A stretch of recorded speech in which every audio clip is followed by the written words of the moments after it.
First paper వచ్చేసి introduction to disabilities. మనకు అందులో ఆల్రెడీ 3 అయిపోయినాయి. మనకు 4th యూనిట్ వచ్చేసి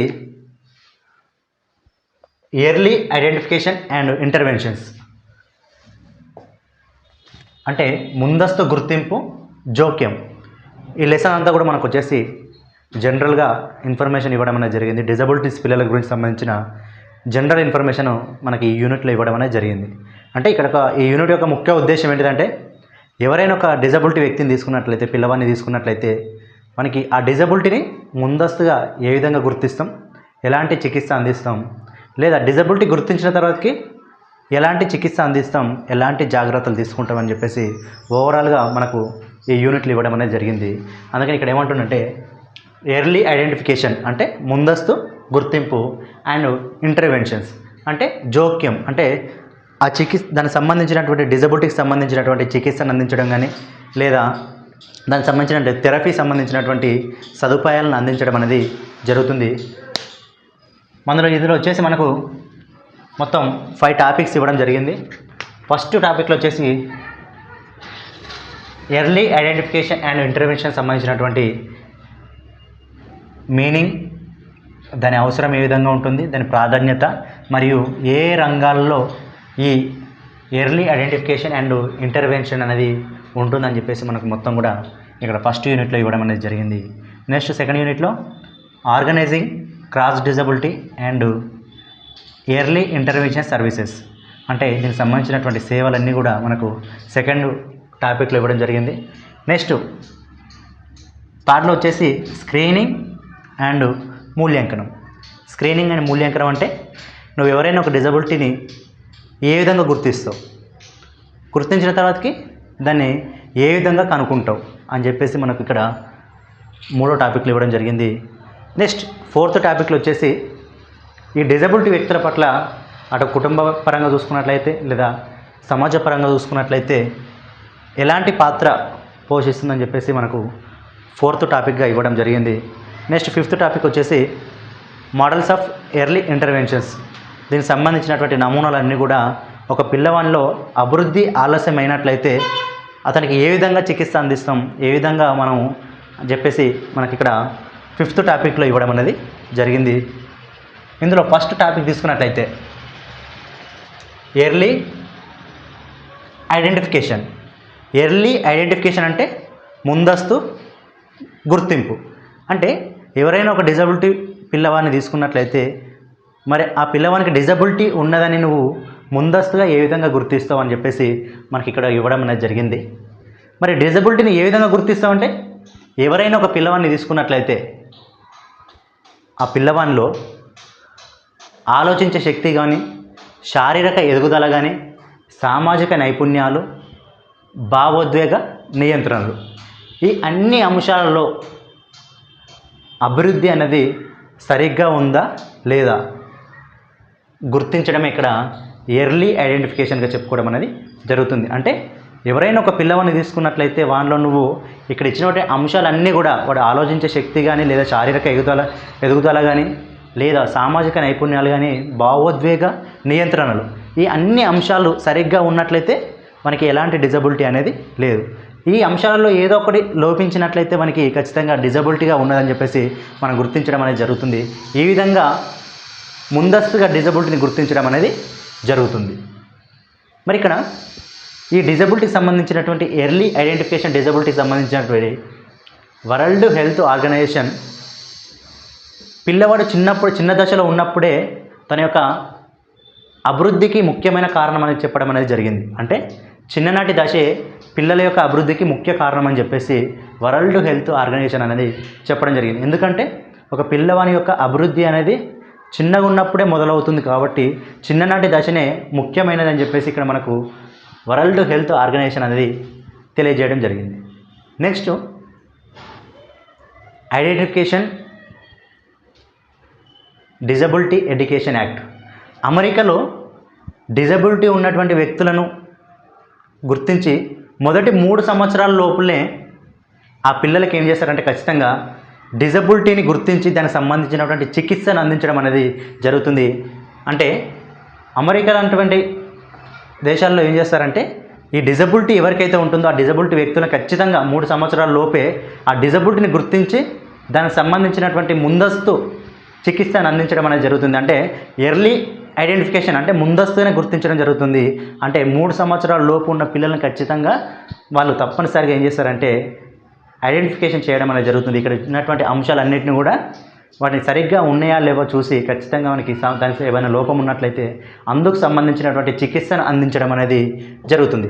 అంటే పిల్లవానిలో సరైన సమయంలో సరైన లోపాన్ని గుర్తించి చికిత్స అందించినట్లయితే వాని యొక్క భవిష్యత్తును మెరుగ్గా తీర్చిదిద్దడానికి అవకాశం అనేది ఉంటుంది. అంటే ఎవరైనా ఒక పిల్లవాడిని నువ్వు తీసుకున్నట్లయితే ఆ పిల్లవానిలో సరైన సమయంలో అంటే వాడు మొదటి 3 సంవత్సరాలు లేదా 4 సంవత్సరాల లోపు నువ్వు ఏం చేస్తావు, వానికి ఏదైనా డిజబిలిటీ ఉన్నట్లయితే గుర్తించి దానికి సంబంధించినటువంటి చికిత్స అందిస్తే ఏమవుతుంది, వాడు తొందరగా కోలుకోవడం అనేది జరుగుతుంది. అంటే ఇక్కడ ఏమవుతుందంటే అదే ఓ 10 సంవత్సరాలు లేదా 15 సంవత్సరాల తర్వాత గుర్తిస్తే ఏమవుతుంది, నువ్వు చికిత్స అందించినా కూడా నయం కాకపోవడం అనేది జరుగుతుంది. ఆ చికిత్సకు ఫలితం అనేది లేకుండా పోవడం అనేది జరుగుతుంది. అంటే ఇక్కడ సరైన సమయంలో అంటే వాడు చిన్నగా ఉన్నప్పుడే అందుకు సంబంధించినటువంటి సమస్యను గుర్తించి ఆ సమస్యకు అనుగుణంగా నువ్వు ఇక్కడ చికిత్స అందించినట్లయితే పిల్లవాని యొక్క భవిష్యత్తు మెరుగ్గా ఉండడానికి అవకాశం అనేది ఉంటుంది. ఇదంతా వచ్చేసి కూడా మనకు ముందస్తు గుర్తింపుగా చెప్పుకోవడం అనేది జరుగుతుంది. సరే, బాగుంది. కానీ ఇక్కడ మరి నువ్వు ఆ డిజబిలిటీని ఏ విధంగా గుర్తిస్తావు? సరే, పిల్లవానిలో డిజబిలిటీ ఉంటుంది, మరి పిల్లవానిలో ఈ డిజబిలిటీ ఉందని చెప్పేసి నువ్వు ప్రారంభ దశలో ఏ విధంగా గుర్తిస్తావు, ముందస్తుగా ఏ విధంగా గుర్తిస్తావు? అంటే ముందుగానే గుర్తించడం వల్ల ఏమవుతుంది, తగిన చికిత్స అందించడం ద్వారా తగిన జాగ్రత్త తీసుకోవడం ద్వారా ఆ పిల్లవానికి సరైన సమయంలో సరైన చికిత్స అందించడం వల్ల వాని యొక్క భవిష్యత్తును మెరుగుదిద్దడానికి అవకాశం అనేది ఉంటుంది. మరి ఇక్కడ ఆ ప్రారంభ దశలో నువ్వు ఏ విధంగా గుర్తిస్తావు చూసినట్లయితే, ఒకటి శారీరక అభివృద్ధి. శారీరక అభివృద్ధి అంటే పిల్లల యొక్క కదలికలు కానీ, అంటే చేతులు నియంత్రించడం కానీ, కాళ్ళు నియంత్రించడం కానీ అన్నీ కూడా ఇక్కడ మనం శారీరక అభివృద్ధిగా చెప్పుకోవడం అనేది జరుగుతుంది. మానసిక అభివృద్ధి అంటే ఆలోచించడం, గుర్తుపెట్టుకోవడం, సమస్యలను పరిష్కరించడం, అంటే ఈ అన్ని అంశాలు కూడా మనం ఇక్కడ మానసిక అభివృద్ధిగా చెప్పుకోవడం అనేది జరుగుతుంది. నెక్స్ట్ భాష అభివృద్ధి అంటే వాడు మాట్లాడడం కానీ లేదా ఇతరులు మాట్లాడుతున్నదాన్ని వాడు అర్థం చేసుకోవడం, ఇలాంటి అంశాలన్నీ కూడా మనకి ఇక్కడ భాష అభివృద్ధి కిందకి రావడం అనేది జరుగుతుంది. నెక్స్ట్ ఏంటిది, సామాజిక భావోద్వేగ అభివృద్ధి అంటే ఇతరులతో మెలగడం, అంటే ఇతరుల యొక్క భావాలను అర్థం చేసుకోవడం. అంటే ఫర్ ఎగ్జాంపుల్ మన ఎదురుగా ఉన్న వ్యక్తి వాడు కోపంలో ఉన్నాడా, సంతోషంలో ఉన్నాడా, అలాంటి అంశాలను భావోద్వేగ అంశాలను గుర్తించి అందుకు అనుగుణంగా మెదలడానికి ఇక్కడ మనం సామాజిక భావోద్వేగ అంశంగా చెప్పుకోవడం అనేది జరుగుతుంది. నెక్స్ట్ వచ్చేసి అనుకూల అభివృద్ధి అంటే ఒక వ్యక్తి రోజువారీ పనులు చేసుకోవడానికి ఇక్కడ మనం అనుకూల అభివృద్ధిగా చెప్పుకోవడం అనేది జరుగుతుంది. అంటే ఒక పిల్లవాడు లేచి తనకు తానుగా స్వయంగా తన పనులన్నీ కూడా చేసుకోవడాన్ని ఇక్కడ మనం అనుకూల అభివృద్ధిగా చెప్పుకోవడం జరుగుతుంది. ఈ అంశాలన్నిట్లో కూడా లోపం ఏర్పడినట్లయితే, సమస్య ఏర్పడినట్లయితే ఖచ్చితంగా మనకి ఇక్కడ మనం డిజబిలిటీ ఉన్నది అని చెప్పి గుర్తించడం అనేది జరుగుతుంది. ఈ అంశాలన్నిట్లో కూడా పిల్లవాళ్ళు సరైన సమయంలో సరైన విధంగా ఉన్నట్లయితే దానికి ఎలాంటి డిజబిలిటీ ఉందా లేదా. సో నెక్స్ట్ వచ్చేసి భాషా అభివృద్ధి. మరి భాషా అభివృద్ధిలో చూసుకున్నట్లయితే పిల్లవాడు మాట్లాడడం కానీ లేదా ఇతరుల యొక్క మాటలను అర్థం చేసుకోవడం కానీ, సాధారణంగా పిల్లల్లో చూసుకున్నట్లయితే వాడు చదవడం కానీ, రాయడం కానీ లేదా ఇతరులతో మాట్లాడడం కానీ ఇవన్నీ కూడా భాషా నైపుణ్యాల కిందికి రావడం అనేది జరుగుతుంది. సరైన సమయంలో సరైన భాషా నైపుణ్యాలు ఉన్నాయా లేవా అని పిల్లల్లో గుర్తించడం అనేది జరుగుతుంది. ఇక్కడ పిల్లల యొక్క మాటల అభివృద్ధి చూసుకున్నట్లయితే ఒక్కొక్క వారిలో ఒక్కో విధంగా ఉండడం అనేది, భిన్నంగా ఉండడం అనేది జరుగుతుంది. అంటే ఒక పిల్లవాడు ముందుగా మాట్లాడడం జరుగుతుంది, మరో పిల్లవాడు లేట్గా మాట్లాడడం జరుగుతుంది. కాబట్టి పిల్లల యొక్క మాట అభివృద్ధి అనేది భిన్నంగా ఉండడం అనేది జరుగుతుంది. సాధారణంగా చూసుకున్నట్లయితే 2 సంవత్సరాల లోపు పిల్లలు, 2 సంవత్సరాల వరకు సుమారు వయసు ఉన్న పిల్లలు ఖచ్చితంగా మాట్లాడడం అనేది, తమ యొక్క భావాలను వ్యక్తపరచడం అనేది జరుగుతుంది. వాని యొక్క అవసరాలను వ్యక్తపరచడం అనేది, తెలియచేయడం అనేది జరుగుతుంది. ఈ విధంగా భాషా అభివృద్ధి ద్వారా పిల్లవాడు తన యొక్క భావాలను వ్యక్తపరచడం అనేది జరుగుతుంది. నెక్స్ట్ చూసుకున్నట్లయితే సామాజిక భావోద్వేగ అభివృద్ధి. మరి సామాజిక భావోద్వేగ అభివృద్ధి అంటే ఏమిటి అంటే ఇతరుల యొక్క భావాలను పిల్లవాడు అర్థం చేసుకోవడం, పిల్లవాని యొక్క భావాలను ఇతరులకు అర్థమయ్యే విధంగా వ్యక్తపరచడం. దీన్ని ఇక్కడ మనం సామాజిక భావోద్వేగ అభివృద్ధిగా చెప్పుకోవడం అనేది జరుగుతుంది. అంటే తమ భావాలను అర్థం చేసుకోవడం, ఇతరులతో కలిసిమెలిసి ఉండడం, దీన్ని ఇక్కడ మనం సామాజిక భావోద్వేగంగా చెప్పుకోవడం అనేది జరుగుతుంది. మరి పిల్లల యొక్క తమ భావాలను గుర్తించడం, నియంత్రించడం, ఇతరులతో మెలగడం, ఇవన్నీ కూడా స్వతగా వానికి వాడు సరైన సమయంలో ఆ విధంగా వ్యవహరించినట్లయితే సామాజిక భావోద్వేగ అభివృద్ధిగా చెప్పుకోవడం అనేది జరుగుతుంది. ఏదైనా వాని యొక్క దశల వైజ్గా అంటే మనకు ఉన్నటువంటి ఏజ్ పరంగా వానిలో ఈ అంశం కానీ సరైన సమయంలో ఇది లోపించినట్లయితే అక్కడ డిజబిలిటీగా వ్యక్తపరచడం అనేది జరుగుతుంది. సింపుల్గా చెప్పుకోవడం అంటే సరైన సమయంలో సరైన విధంగా అంటే పిల్లలు తమ భావాలను గుర్తించడం, నియంత్రించుకోవడం అంటే మన కోపం వచ్చినప్పుడు కోపాన్ని చూపించడం, సంతోషం వచ్చినప్పుడు సంతోషాన్ని వ్యక్తం చేయడం, మరి ఇతరులు సంతోషాన్ని వ్యక్తం చేసినట్లు దానికి అనుగుణంగా వీడు వ్యవహరించడం అంటే నియంత్రించడం. అంటే పక్క పిల్లవాడు కోపంగా ఉన్నప్పుడు వీడు సంతోషాన్ని వ్యక్తం చేసినట్లయితే అక్కడ భావోద్వేగం విముక్తి చూపించడం జరుగుతుంది. అంటే తమ భావాలను గుర్తించి నియంత్రించడం, ఇతరులతో మెలగడం ఇక్కడ సామాజిక భావోద్వేగ నైపుణ్యాలుగా చెప్పుకోవడం అనేది జరుగుతుంది. ఈ దశలో పిల్లలు ఖచ్చితంగా కోపం, ఆనందం, భయం వంటి భావాలను వ్యక్తపరచడం అనేది జరుగుతుంది. మరి ఇక్కడ సాధారణంగా చూసుకున్నట్లయితే 6 నెలలలోపు పిల్లవాళ్ళని చూసుకున్నట్లయితే చిరునవ్వు ద్వారా లేదా ఏడుపు ద్వారా తమ యొక్క సంకేతాలను వ్యక్తపరచడం అనేది జరుగుతుంది. 1 సంవత్సరం పిల్లవాడిని తీసుకున్నట్లయితే కోపం, ఆనందం, భయం వ్యక్తపరచడం, తెలిసిన వ్యక్తులను గుర్తుపట్టడం, తెలియని వ్యక్తులను గుర్తుపట్టకపోవడం లాంటి సంకేతాలను ఇక్కడ వ్యక్తపరచడం అనేది జరుగుతుంది. నెక్స్ట్ 2 సంవత్సరాల పిల్లలను చూసుకున్నట్లయితే ఇతరులతో ఆడుకోవడం, ఒకరిపై ఒకరు ఆసక్తిని పెంచుకోవడం అనేది ఇక్కడ జరుగుతుంది. నెక్స్ట్ 3 సంవత్సరాల పిల్లలను చూసుకున్నట్లయితే భావాలను, మాటలను వ్యక్తపరచడం అనేది జరుగుతుంది. నెక్స్ట్ 4 సంవత్సరాల పిల్లలను తీసుకున్నట్లయితే 4 సంవత్సరాల పైన పిల్లలను తీసుకున్నట్లయితే ఇతరులతో కలిసి పనిచేయడం లేదా భావాలను అర్థం చేసుకోవడం, నియమాలను పాటించడం, ఇలాంటి అంశాలన్నీ కూడా ఈ ఏజ్లో వాడు ప్రవర్తించడం అనేది జరుగుతుంది. ఇది మొత్తం కూడా మనం సామాజిక భావోద్వేగ అభివృద్ధిగా చెప్పుకోవడం అనేది జరుగుతుంది. సింపుల్గా చెప్పుకోవాలంటే తమ భావాలను అర్థం చేసుకొని ఇతరులతో కలిసిమెలిసి మెలగడానికి ఇక్కడ సామాజిక భావోద్వేగ అభివృద్ధిగా చెప్పుకోవడం అనేది జరుగుతుంది. నెక్స్ట్ లాస్ట్కి వచ్చేసి అనుకూల అభివృద్ధి. మరి అనుకూల అభివృద్ధి అంటే రోజువారి వారి పనులను వాడు చేసుకున్నట్లయితే అక్కడ ఎలాంటి సమస్య అనేది ఉత్పన్నం కాదు. ఆ రోజు చేసుకునే పనుల్లో ఏమైనా లోపం తలెత్తినట్లయితే అక్కడ డిజబిలిటీగా ఏర్పడడం జరుగుతుంది. వాడు తినడం కానీ, త్రాగడం కానీ, లేదా టాయిలెట్ యూజ్ చేయడం కానీ, లేదా స్నానం చేయడం, బట్టలు వేసుకోవడం, ఇలాంటి వాడు రోజు చేసేటువంటి పనుల్లో సమస్య తలెత్తినట్లయితే అక్కడ డిజబిలిటీగా గుర్తించడం జరుగుతుంది. అంటే ముఖ్యంగా పిల్లవానిలో శారీరక అభివృద్ధి కానీ, మానసిక అభివృద్ధి కానీ, భాషా అభివృద్ధి కానీ, సామాజిక భావోద్వేగ అభివృద్ధి కానీ, అనుకూల అభివృద్ధి కానీ, ఈ అంశాలన్నిట్లలో ఏదైనా 1 లేదా 2 అంశాలలో సమస్య తలెత్తినట్లయితే దాని ఇక్కడ ముందస్తుగా డిజబిలిటీ ఉన్న వ్యక్తులుగా గుర్తించడం అనేది జరుగుతుంది. ఆ గుర్తించిన తర్వాతకి దానికి అనుగుణంగా చికిత్స అందించడం అనేది జరుగుతుంది. ముఖ్యంగా డిజబిలిటీ గుర్తించాలంటే ఈ అంశాలు అనేది పరిగణనలోకి తీసుకోవడం అనేది జరుగుతుంది. రైట్, మనకు వచ్చేసి ఇక్కడ ఎర్లీ ఇంటర్వెన్షన్, ప్రారంభ జోక్యం. ప్రారంభ జోక్యం అంటే ఏంటిది? ఎర్లీ ఇంటర్వెన్షన్ అంటే ఏంటిది? చూసినట్లయితే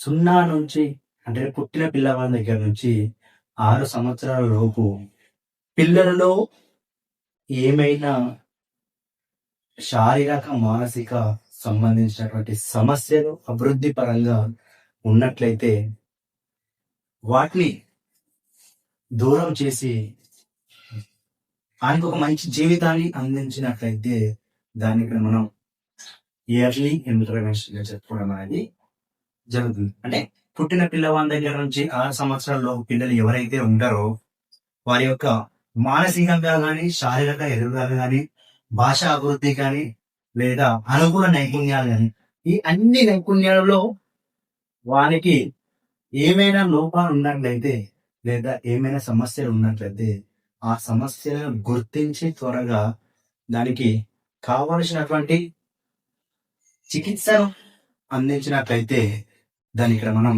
ఇయర్లీ ఇంటర్వెన్షన్ ప్రారంభ జోక్యంగా చెప్పుకోవడం అనేది జరుగుతుంది.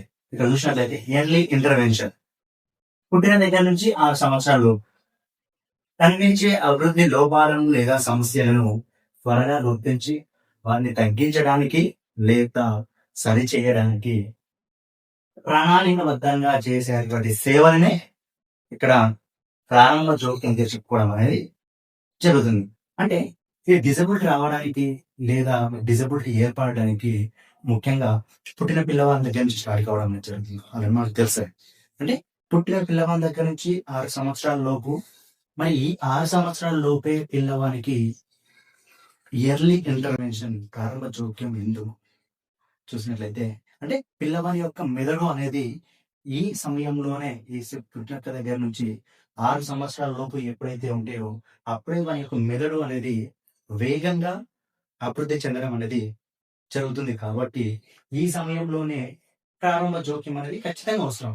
ఎందుకంటే ఆ సమయంలో వానికి ఎక్కడైతే సమస్య ఉందో ఆ సమస్యను కనుగొని దాన్ని తగ్గించడానికి లేదా సరి చేయడానికి ఒక ప్రణాళికబద్ధంగా చేసేటువంటి సేవలే ఇక్కడ ఎర్లీ ఇంటర్వెన్షన్ ప్రారంభ జోక్యంగా చెప్పుకోవడం అనేది జరుగుతుంది. అంటే ఈ సమయంలో ఎందుకు చేస్తారంటే మన యొక్క మెదడు అనేది బాగా అభివృద్ధి చెందడం అనేది జరుగుతుంది. ఈ సమయంలోనే మన శిక్షణ ఇచ్చినట్లయితే వారి యొక్క భవిష్యత్ అనేది తీర్చిదిద్దడానికి మంచి అవకాశం అనేది ఉంటుంది. మరి ఈ ఎర్లీ ఇంటర్వెన్షన్ ఏ విధంగా గుర్తిస్తాం మరి? సరే, 0 నుంచి 6 సంవత్సరాల లోపు పిల్లలకి ఏమైనా సమస్యలు ఉన్నట్లయితే మరి వాళ్ళు ఏ విధంగా గుర్తిస్తారంటే, వారి మాట్లాడడంలో ఆలస్యం ఏర్పడినట్లయితే, నెక్స్ట్ నడవడంలో కానీ కూర్చోవడంలో కానీ శారీరక ఆలస్యం ఏమైనా ఉన్నట్లయితే, లేదా మేధో వైకల్య సంబంధించినటువంటి ఏమైనా లోపాలు ఉన్నట్లయితే, అంటే ఇతర వ్యక్తులతో సరిగ్గా స్పందించకపోవడం కానీ, లేదా ఆలస్యంగా స్పందించడం కానీ, ఇలాంటి సమస్యలు ఉన్నట్లయితే, చూపు వినికిడి సమస్యలు ఉన్నట్లయితే, లేదా బహుళ వర్గాలు మల్టిపుల్ డిజబిలిటీస్, ఈ అన్ని అంశాలలో ఏదైనా లోపించినట్లయితే, ఏదైనా సమస్య కనిపించినట్లయితే మనకు ఖచ్చితంగా ఎర్లీ ఇంటర్వెన్షన్ అనేది ఖచ్చితంగా మనకి అవసరం. ఈ ఎర్లీ ఇంటర్వెన్షన్ ద్వారా ఏమవుతుందంటే దానికి కావాల్సినటువంటి సేవలను అందించడం ద్వారా, ట్రీట్మెంట్ అందించడం ద్వారా తగ్గించడానికి అవకాశం అనేది.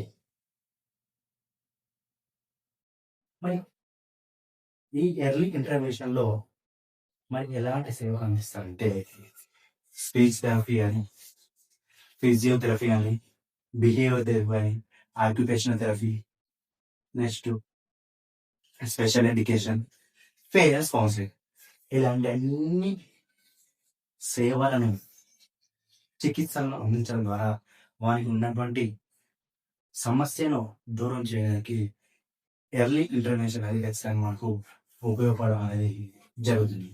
ఈ విధంగా ఈ సేవలను అందించడం ద్వారా వారికి ఉన్నటువంటి డిజబిలిటీని లేదా వైకల్యాన్ని దూరం చేయడానికి ఎర్లీ ఇంటర్వెన్షన్ అనేది ఖచ్చితంగా ప్రతి పిల్లవానికి ఉపయోగపడడం అనేది జరుగుతుంది. నెక్స్ట్ ఇంకా చిన్న టాపిక్ ఏంటంటే ప్రారంభ జోక్యం preventive.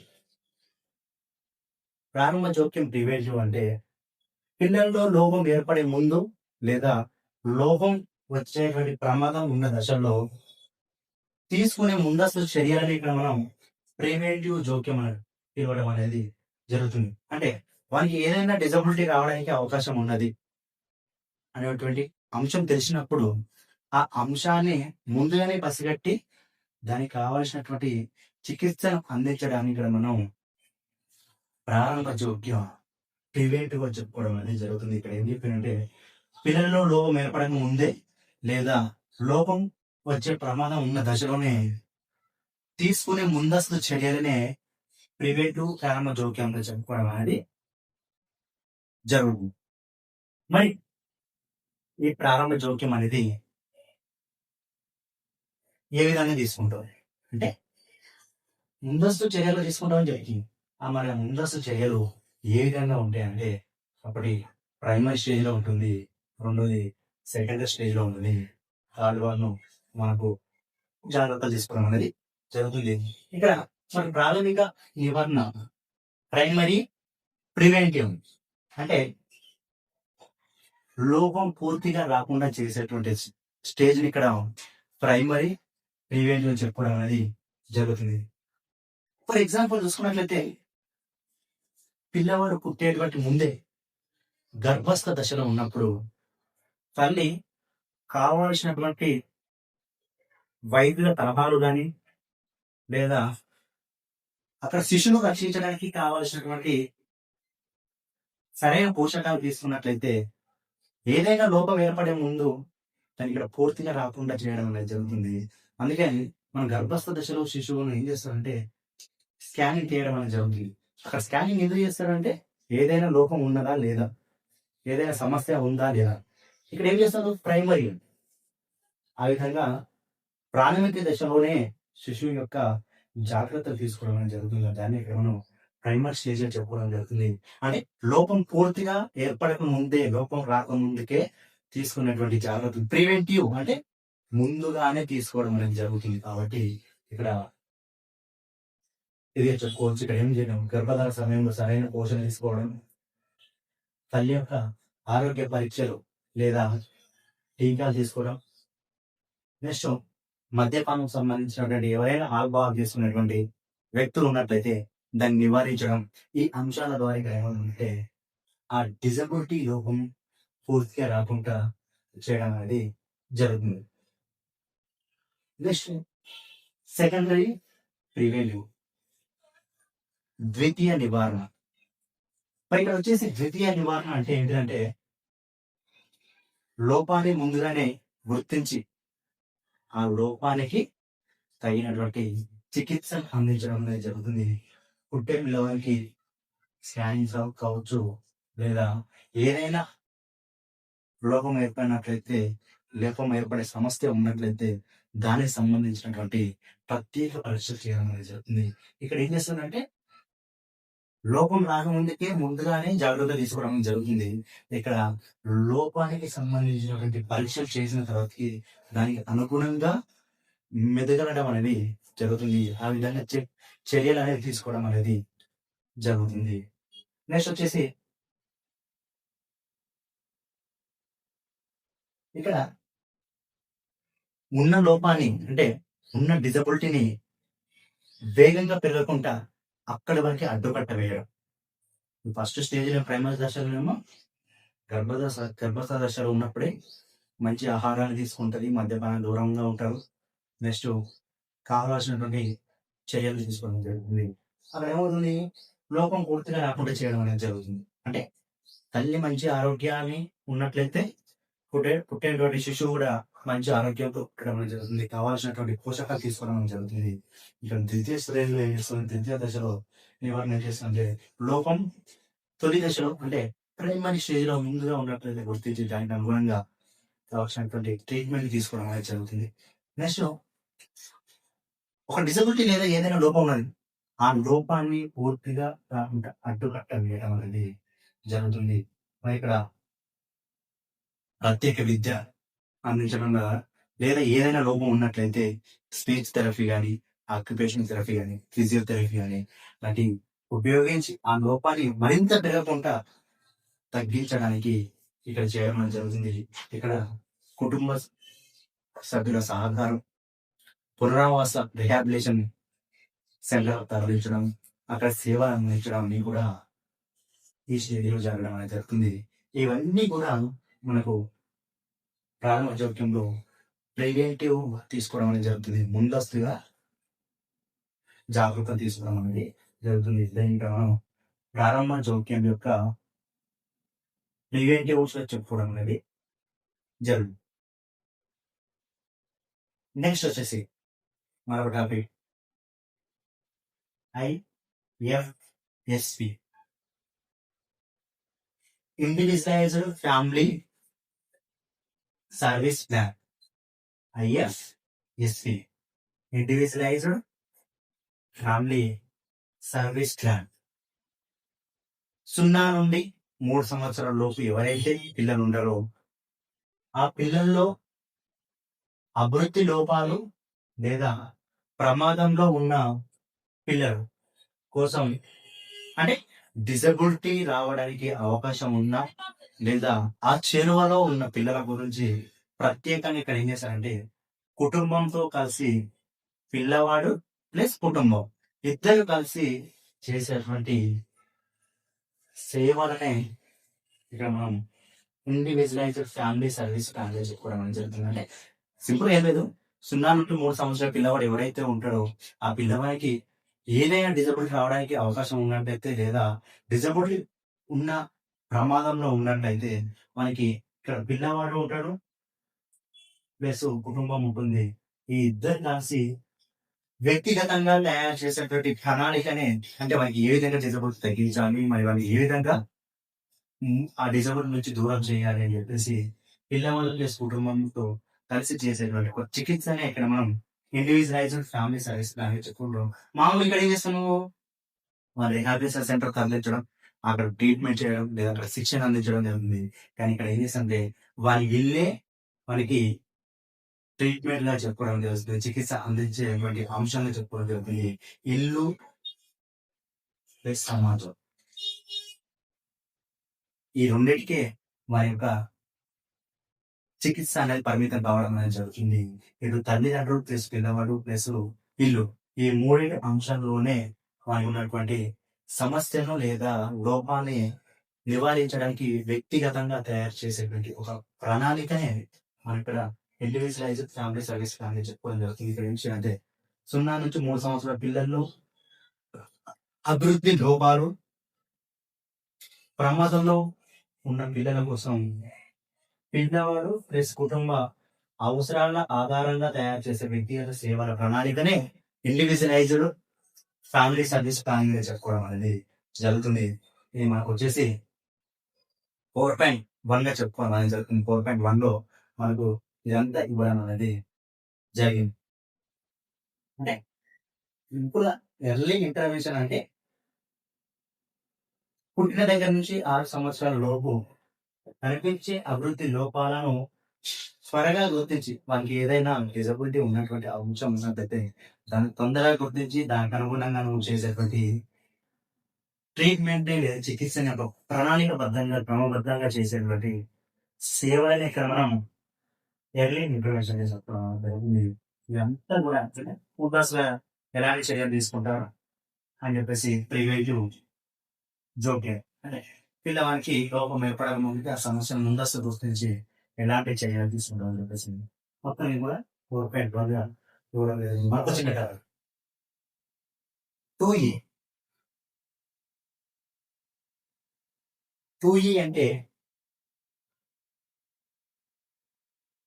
To expansion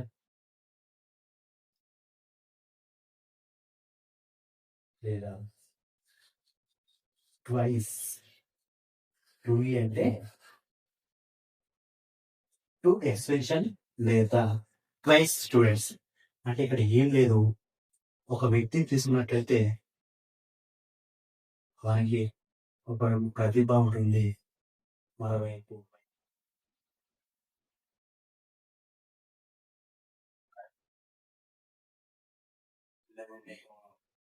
2E twice అతి ప్రతిభ కలిగిన విద్యార్థిని చెప్పుకోవడం అనేది జరిగింది. 2E అంటే ఒక వ్యక్తిని తీసుకున్నట్లయితే మనకి ఒకవైపు ప్రతిభ ఉంటుంది, అదే ప్రతిభతో పాటు వైకల్యం ఉంటుంది. అంటే వైకల్యంతో ఉన్నా కూడా నేర్చుకునేటువంటి స్వభావాన్ని కలిగి ఉన్నటువంటి పిల్లలనే ఇక్కడ మనం ట్వైస్ ఎక్స్పెషల్ లేదా అతి ప్రతిభ కలిగిన విద్యార్థులు చెప్పుకోవడం జరుగుతుంది. అంటే ఒక వ్యక్తిలో 2 ప్రత్యేక లక్షణాలు ఉన్నట్లయితే, అంటే ఎవరైనా ఒక వ్యక్తిలో 2 ప్రత్యేక లక్షణాలు ఉన్నట్లయితే దానిలో 2E పిల్లలుగా చెప్పుకోవడం అనేది జరుగుతుంది. ఒకవైపు ప్రతిభ ఉంటుంది, మరోవైపు డిసబిలిటీ ఉంటుంది, వైకల్యం ఉంటుంది. ఈ రెండు ఉన్నటువంటి వారిని మనం కూడా టోయి పిల్లలుగా చెప్పుకోవడం అనేది జరుగుతుంది. అతి ప్రతిభ గల పిల్లలుగా చెప్పుకోవడం అనేది జరుగుతుంది. ఇదంతా కూడా మనకు 4.1. 4.2 వచ్చేసి organising cross disability early intervention services. Cross disability అంటే ఏమిటి, నెక్స్ట్ వచ్చేసి ఇయర్లీ ఇంటర్వెన్షన్స్ యొక్క ఎలాంటి సేవలు ఉన్నాయి చూసినట్లయితే, ఫస్ట్ ఆఫ్ ఆల్ ఇక్కడ మనం క్రాస్ డిసబిలిటీ అంటే ఏమిటి అంటే, ఒక వ్యక్తి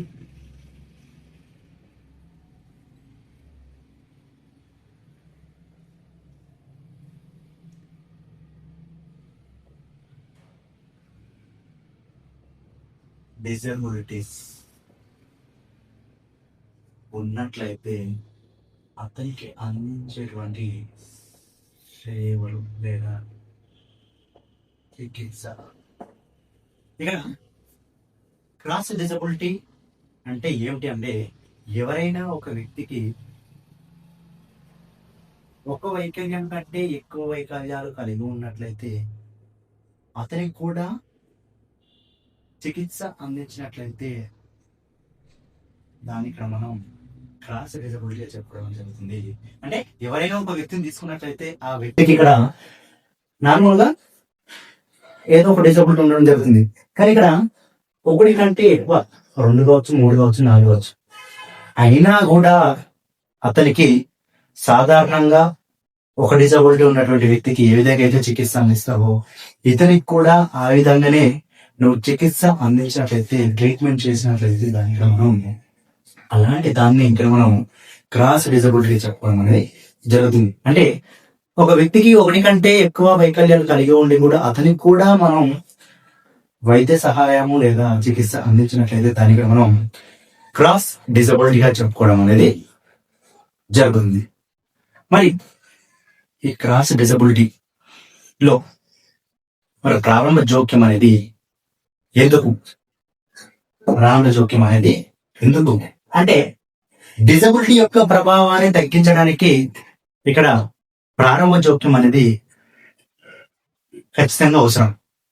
అంటే ముందుగానే మన యొక్క సమస్య ఏంటిది, మన ప్రాబ్లం ఏంటిది అనేది నువ్వు గుర్తిస్తున్నావు. ఆ గుర్తించి దానికి కావాల్సినటువంటి వైద్య సహాయాన్ని నువ్వు అందించడం వల్ల అతనికి ఉన్నటువంటి డిజబిలిటీ స్థాయి ప్రభావాన్ని తగ్గించడం ద్వారా వారి యొక్క అభివృద్ధి అనేది మెరుగుపడటం అనేది జరుగుతుంది. కాబట్టి ఖచ్చితంగా ప్రారంభ జోక్యం అనేది అవసరం.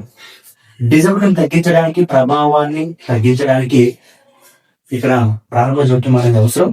ఈ ప్రారంభ జోక్యం అనేది సరైన సమయంలో తీసుకున్నట్లయితే మన యొక్క డిజబిలిటీ యొక్క భారాన్ని తగ్గించడం అనేది జరుగుతుంది.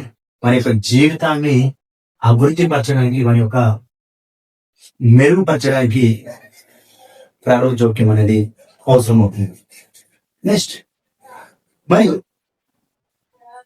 ఈ ప్రారంభ జోక్యంలో 0 నుంచి 6 సంవత్సరాలు అని చెప్పుకుంటున్నాం. మరి ఈ 0 నుంచి 6 సంవత్సరాలే ఎందుకు ముఖ్యమైనదంటే, మన యొక్క మెదడు అనేది మన యొక్క శారీరక పరంగా మెరుగుపడడం అనేది జరుగుతుంది. ఫిజికల్ గా డెవలప్మెంట్ అనేది ఇక్కడ జరుగుతుంది. ఈ దశలోనే ముఖ్యమైనది. ఈ దశలో ఏమవుతుందంటే మన యొక్క అభివృద్ధి అంతా కూడా కీలకమైన పరిమాణ దశ ఇదే. ఇక్కడ ఈ దశలో ఏమవుతుంది, మెదడు అనేది వేగంగా అభివృద్ధి చెందుతుంది. అది శారీరక పరంగా కావచ్చు, భావోద్వేగాల పరంగా కావచ్చు, ఇంకా ఏ అంశాల్లో అయినా ఇక్కడనే కీలకమైన దశ కావచ్చు. ఈ దశలోనే వాళ్ళు నేర్చుకునే శక్తి కానీ, భావోద్వేగాలకు గురే దశలో కానీ, ప్రవర్తనలో మార్పులు చోటు చేసుకునే దశలో కానీ ఈ స్టేజ్ లోనే జరుగుతుంది. 0 నుంచి 6 సంవత్సరాల్లోనే జరుగుతుంది. కాబట్టి ఈ దశలోనే ప్రారంభ జోక్యం అనేది ఖచ్చితంగా అవసరం. నెక్స్ట్, ప్రారంభ జోక్యం డిజబిలిటీ ఒకటే కాకుండా, అంటే ఎవరైనా ఒక వ్యక్తిని తీసుకున్నట్లయితే వారికి డిజబిలిటీతో పాటు అదనంగా సమస్యలు ఏర్పడే అవకాశం ఉంటుంది. దాని ద్వారా ఏమవుతుందంటే ఆ అదనంగా ఉన్న సమస్యలు తగ్గించడానికి కూడా ఈ క్రాస్ డిజబిలిటీలో ప్రారంభ జోక్యం అనేది ఖచ్చితంగా అవసరం. అంటే ఈ ప్రారంభ జోక్యం వల్ల డిజబిలిటీ కారణంగా ఉన్న అవయవ సమస్య తగ్గించడం వల్ల ఏమవుతుంది, డిజబిలిటీ ఉండే వ్యక్తులు ఇతరులపై ఆధారపడడం జరుగుతుంది. ఆ విధంగా ఇతరులపై ఆధారపడకుండా ఉండడానికి ప్రారంభ జోక్యం అనేది ఉపయోగపడుతుంది. నెక్స్ట్ వచ్చేసి ప్రారంభ జోక్యంలో రిహాబిలిటేషన్ యొక్క పాత్ర. మరి ఈ రిహాబిలిటేషన్ పాత్ర ఏంటిది చూసుకున్నట్లయితే, ప్రారంభ జోక్యంలో పిల్లల యొక్క అభివృద్ధికి అవసరమైనటువంటి అంశాలు మేధస్సు పరంగా కానీ, శారీరక పరంగా కానీ, భాషా పరంగా కానీ, భావోద్వేగ పరంగా కానీ వాటిలో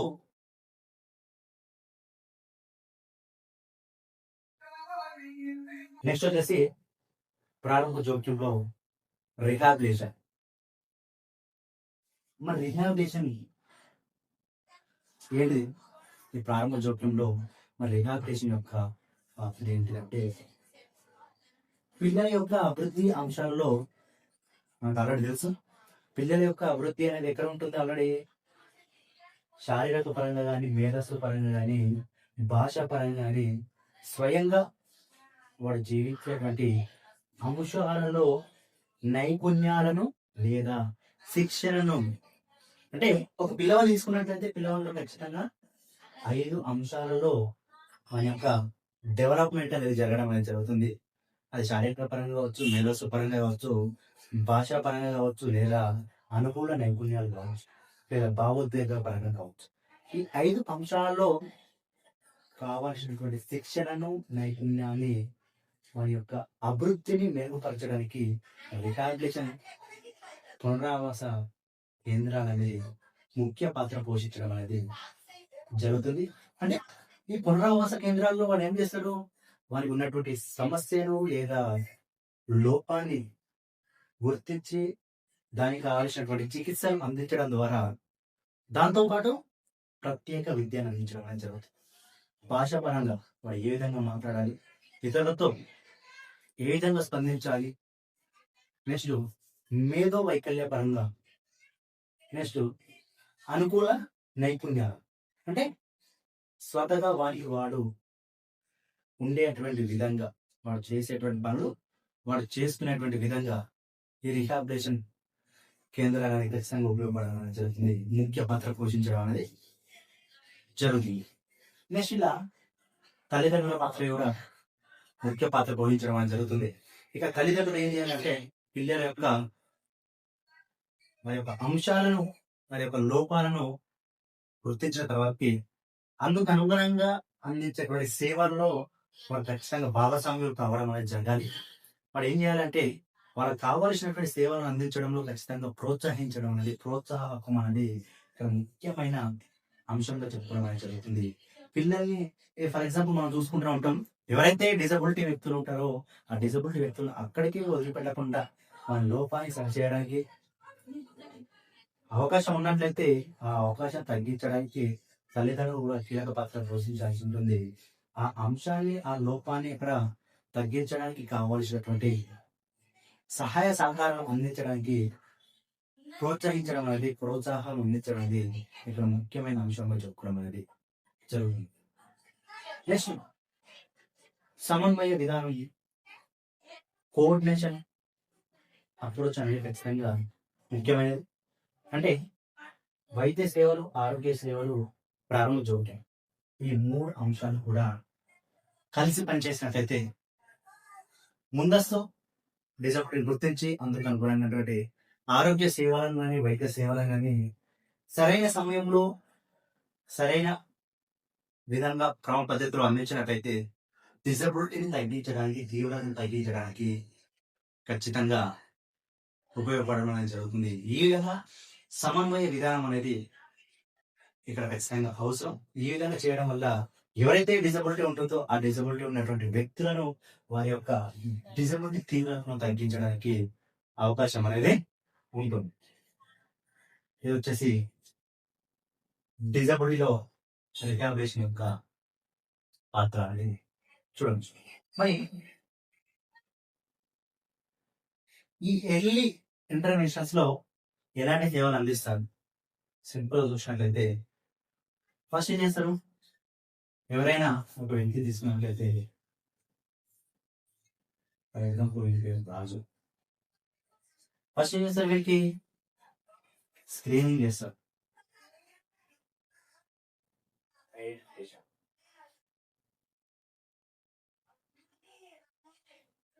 ఫస్ట్ స్టెప్. నెక్స్ట్ ఇక్కడ ఐడెంటిఫికేషన్ చేసినాం, స్క్రీనింగ్ చేసినాం. నెక్స్ట్ ఏం చేస్తాం, నెక్స్ట్ వచ్చేసి థెరపీ.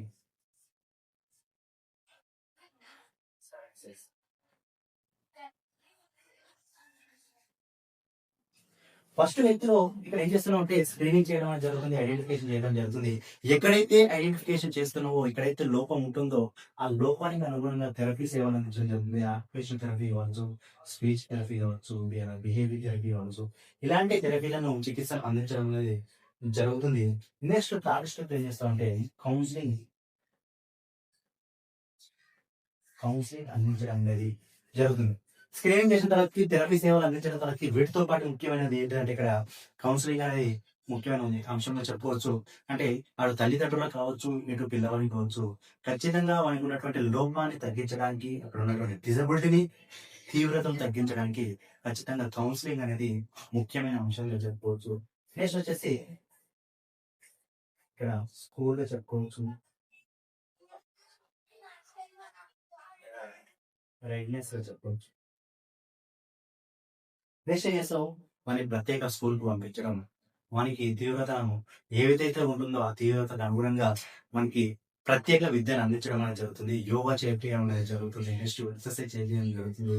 వానికి అనుగుణంగా వానికి ఉన్నటువంటి తీవ్రతను బట్టి వానికి కావాల్సినటువంటి విద్యను అందించడం అనేది జరుగుతుంది. ఈ విధంగా ఎర్లీ ఇంటర్వెన్షన్ లో సేవలను అందించడం అనేది జరుగుతుంది. ఫస్ట్ అనే స్క్రీనింగ్ చేయడం అనేది ఐడెంటిఫికేషన్ చేయడం అనేది జరుగుతుంది. నెక్స్ట్ వచ్చేసి థెరపీ సేవలు, ఎక్కడైతే లోపం ఉంటుందో ఆ లోపానికి అనుగుణంగా కావాల్సినటువంటి థెరపీ సర్వీసెస్ అందిస్తావు. నెక్స్ట్ కౌన్సిలింగ్ అందించడం అనేది జరుగుతుంది. నెక్స్ట్ రెఫర్ చేసి ఎక్కడికంటే స్కూల్కి రెఫర్ చేయడం జరుగుతుంది. నెక్స్ట్ ఇక్కడ ఏం చేస్తారంటే కావాల్సినటువంటి ఎడ్యుకేషన్ అందించడంతో పాటు యోగా చేర్పియడం, ఎక్సర్సైజ్ చేపించడం, వారికి అనుగుణంగా ఉన్నటువంటి అంశాలలో నైపుణ్యాలు సాధించడానికి ఇక్కడ కావలసినటువంటి సర్వీసెస్ అందించడం అనేది జరుగుతుంది. ఈ విధంగా ఇయర్లీ ఇంటర్వెన్షన్స్ లో సేవలను అందించడం అనేది జరుగుతుంది. ఇక్కడ క్రాస్ డిజబిలిటీ అంటే ఎవరైనా ఒక వ్యక్తికి ఒకరి కంటే ఎక్కువ డిజబిలిటీ ఉన్నట్లయితే దానికి అనుగుణంగా చేసేటువంటి చికిత్సనే క్రాస్ డిజబిలిటీ చెప్పడం అనేది జరుగుతుంది. అంటే నార్మల్ ఒక వ్యక్తికి ఉన్నటువంటి డిజబిలిటీకి ఏ విధంగా అయితే ట్రీట్మెంట్ అందిస్తావో, చికిత్స అందిస్తావో, సేమ్ ఒకటి కంటే ఎక్కువ డిజబిలిటీ ఉన్న వ్యక్తులకు కూడా అదే విధంగా నువ్వు ఇక్కడ ట్రీట్మెంట్ ఇవ్వడం అనేది జరుగుతుంది. దాన్ని ఇక్కడ మనం క్రాస్ డిజబిలిటీ చెప్పుకోవడం అనేది జరుగుతుంది. నెక్స్ట్ వచ్చేసి మరి ఇక్కడ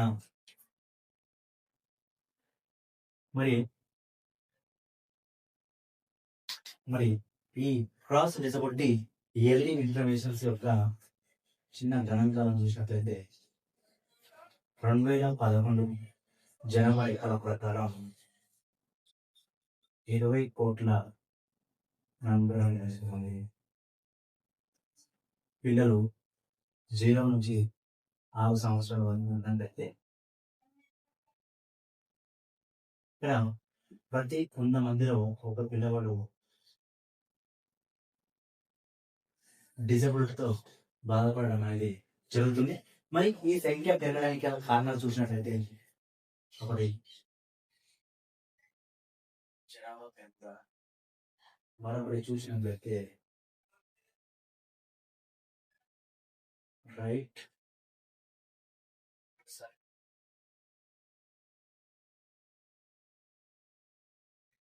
డిజబిలిటీ యాక్ట్ 2016 ప్రకారం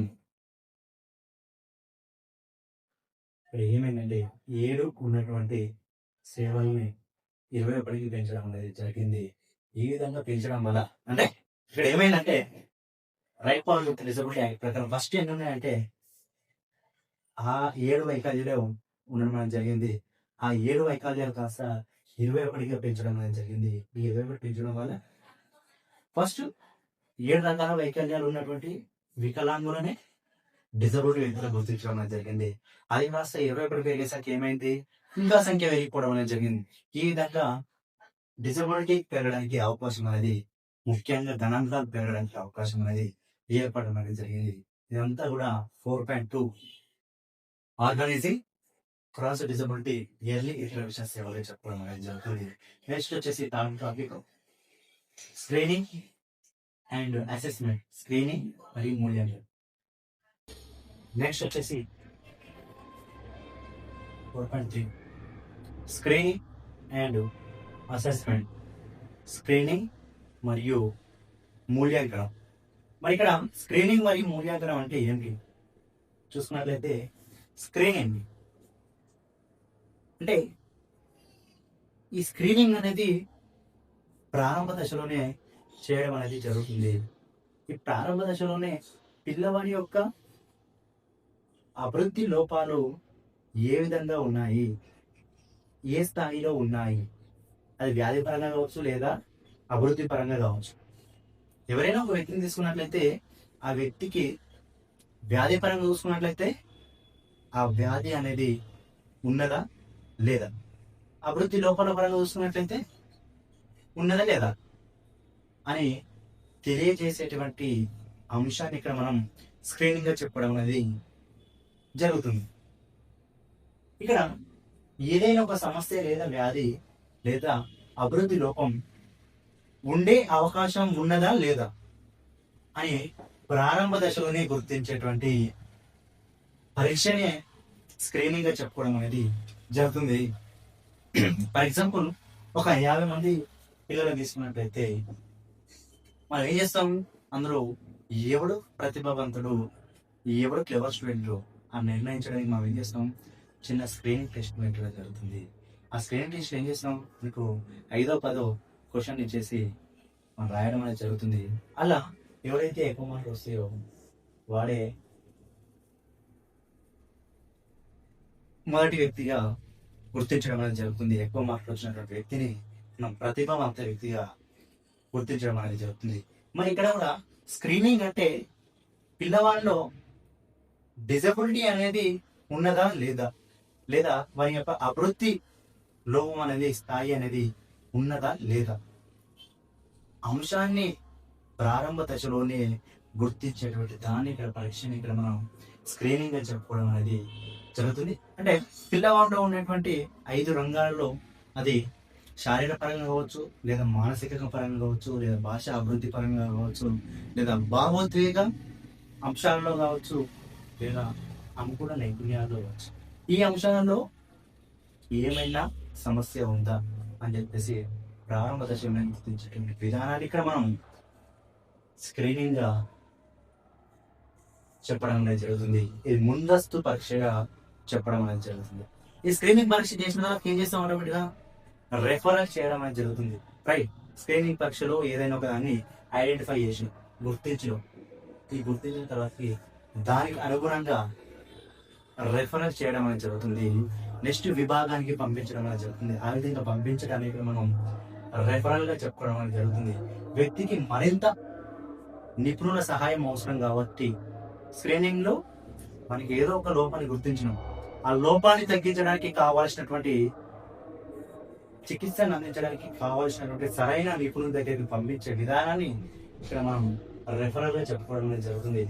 వ్యక్తికి మరింత నిపుణుల సేవలు అవసరం, సరైన నిపుణుల సంస్థలు లేదా విభాగం దగ్గరికి పంపించడానికి ఇక్కడ రెఫరల్ గా చెప్పుకోవడం అనేది జరుగుతుంది. ఈ విధంగా రెఫరల్ దగ్గరికి పంపించడం అనేది జరుగుతుంది. నెక్స్ట్ అంశం వచ్చేసి వైకల్య అంచనా, డిజబిలిటీ అసెస్మెంట్. మరి డిజబిలిటీ అసెస్మెంట్ అంటే ఏమిటి? వ్యక్తికి వైకల్యం ఉన్నదా లేదా, ఉంటే ఏ రకమైన వైకల్యం ఉన్నది, ఏ స్థాయిలో ఉన్నది కాబట్టి కొన్ని అంశాలన్నింటినీ కూడా కొలిచేటువంటి స్థాయిని పరీక్షని ఇక్కడ మనం డిజబిలిటీ అసెస్మెంట్ గా చెప్పడం అనేది జరుగుతుంది. అంటే ఎవరైనా ఒక వ్యక్తిని తీసుకున్నట్లయితే ఆ వ్యక్తికి డిజబిలిటీ ఉన్నదా లేదా, వైకల్యం ఉన్నదా లేదా, మరి ఉంటే ఏ రకమైన వైకల్యం, వైకల్యాలు కూడా చాలా రకాల వైకల్యాలు ఉన్నాయి, మరి వాటికి ఏ రకమైన వైకల్యం ఉన్నది, ఉంటే అది ఏ స్థాయిలో ఉన్నది, వాడు రోజు జీవితానికి లేదా చదువు పైన కానీ పని పైన కానీ ఎంత ప్రభావాన్ని చూపిస్తుంది. ఈ అన్ని అంశాలన్నింటినీ కూడా పరీక్షించేటువంటి విధానాన్ని ఇక్కడ మనం డిజబిలిటీ అసెస్మెంట్, వైకల్యం అంచనాగా చెప్పుకోవడం అనేది జరుగుతుంది. అంటే ఎవరైనా ఒక వ్యక్తిని తీసుకున్నట్లయితే ఆ వ్యక్తిలో వైకల్యం ఉన్నదా లేదా, ఉంటే ఏ రకమైన వైకల్యం, ఎంత స్థాయిలో ఉంది, ఏ విధంగా ఉన్నది, మరి వాడు రోజు చేసేటువంటి రోజువారి జీవితంలో మన చదువు పైన కావచ్చు, వారు చేసేటువంటి పని పైన కావచ్చు, ఎంతవరకు ప్రభావితాన్ని చూపుతుంది. ఈ అంశాలన్నీ కూడా పరీక్షించే దాన్ని ఇక్కడ మనం డిజబిలిటీ అసెస్మెంట్ చెప్పుకోవడం అనేది జరుగుతుంది. నెక్స్ట్ మూల్యాంకనం. మరి మూల్యాంకనం అంటే ఏంటి అంటే పిల్లవాడికి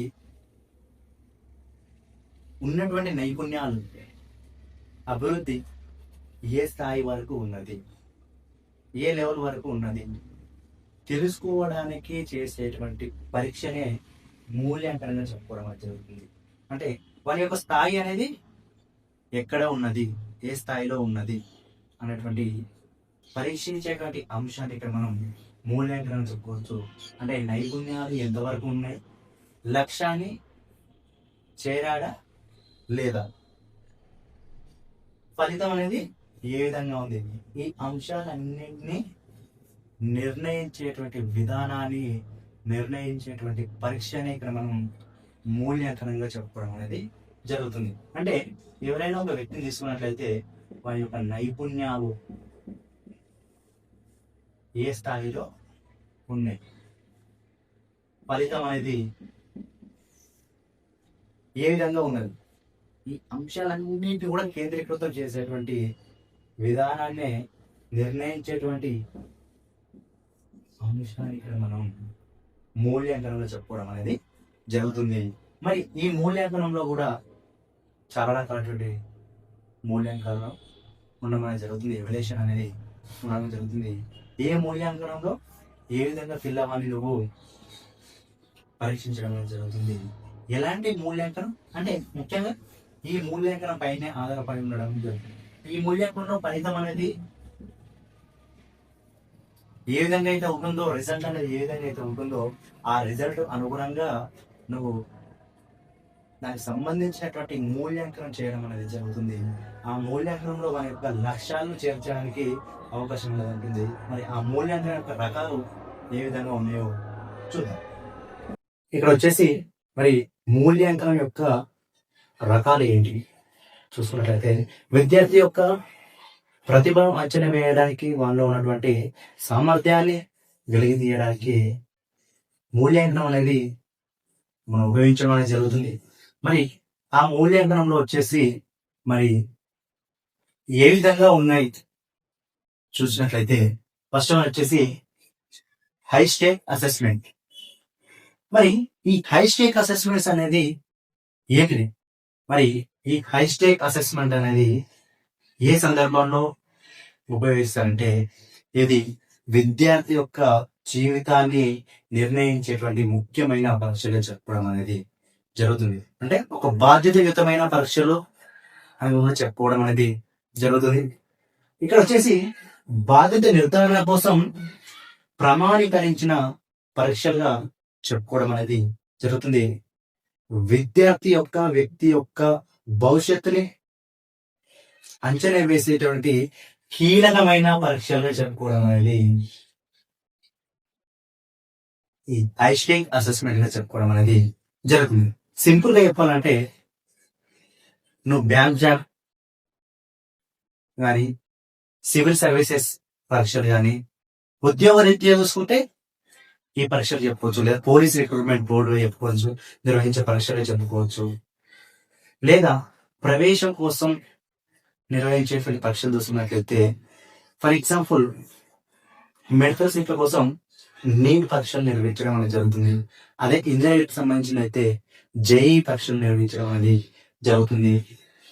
నెక్స్ట్ బోర్డు పరీక్షలు చూసుకున్నట్లయితే 10th బోర్డు కానీ 10th క్లాస్ కానీ లేదా 12th స్టాండర్డ్ లో ఇంటర్మీడియట్ పరీక్షలు కానీ ఇవన్నీ కూడా హైస్టేక్ అసెస్మెంట్స్ కిందకి రావడం అనేది జరుగుతుంది. సాధారణంగా హైస్టేక్ ఎగ్జామ్స్ అంటే హైస్టేక్ అసెస్మెంట్స్ అంటే ఈ విధంగా చెప్పుకోవడం అనేది జరుగుతుంది. అంటే ఈ ఫలితాల ఆధారంగా వారికి ఉద్యోగమా లేదా సీట్ రావడమా లేదా మన యొక్క భవిష్యత్తుని నిర్ణయించడం అనేది ఒక అర్హతను నిర్వహించడం అనేది ఇక్కడ ఖచ్చితంగా జరుగుతుంది.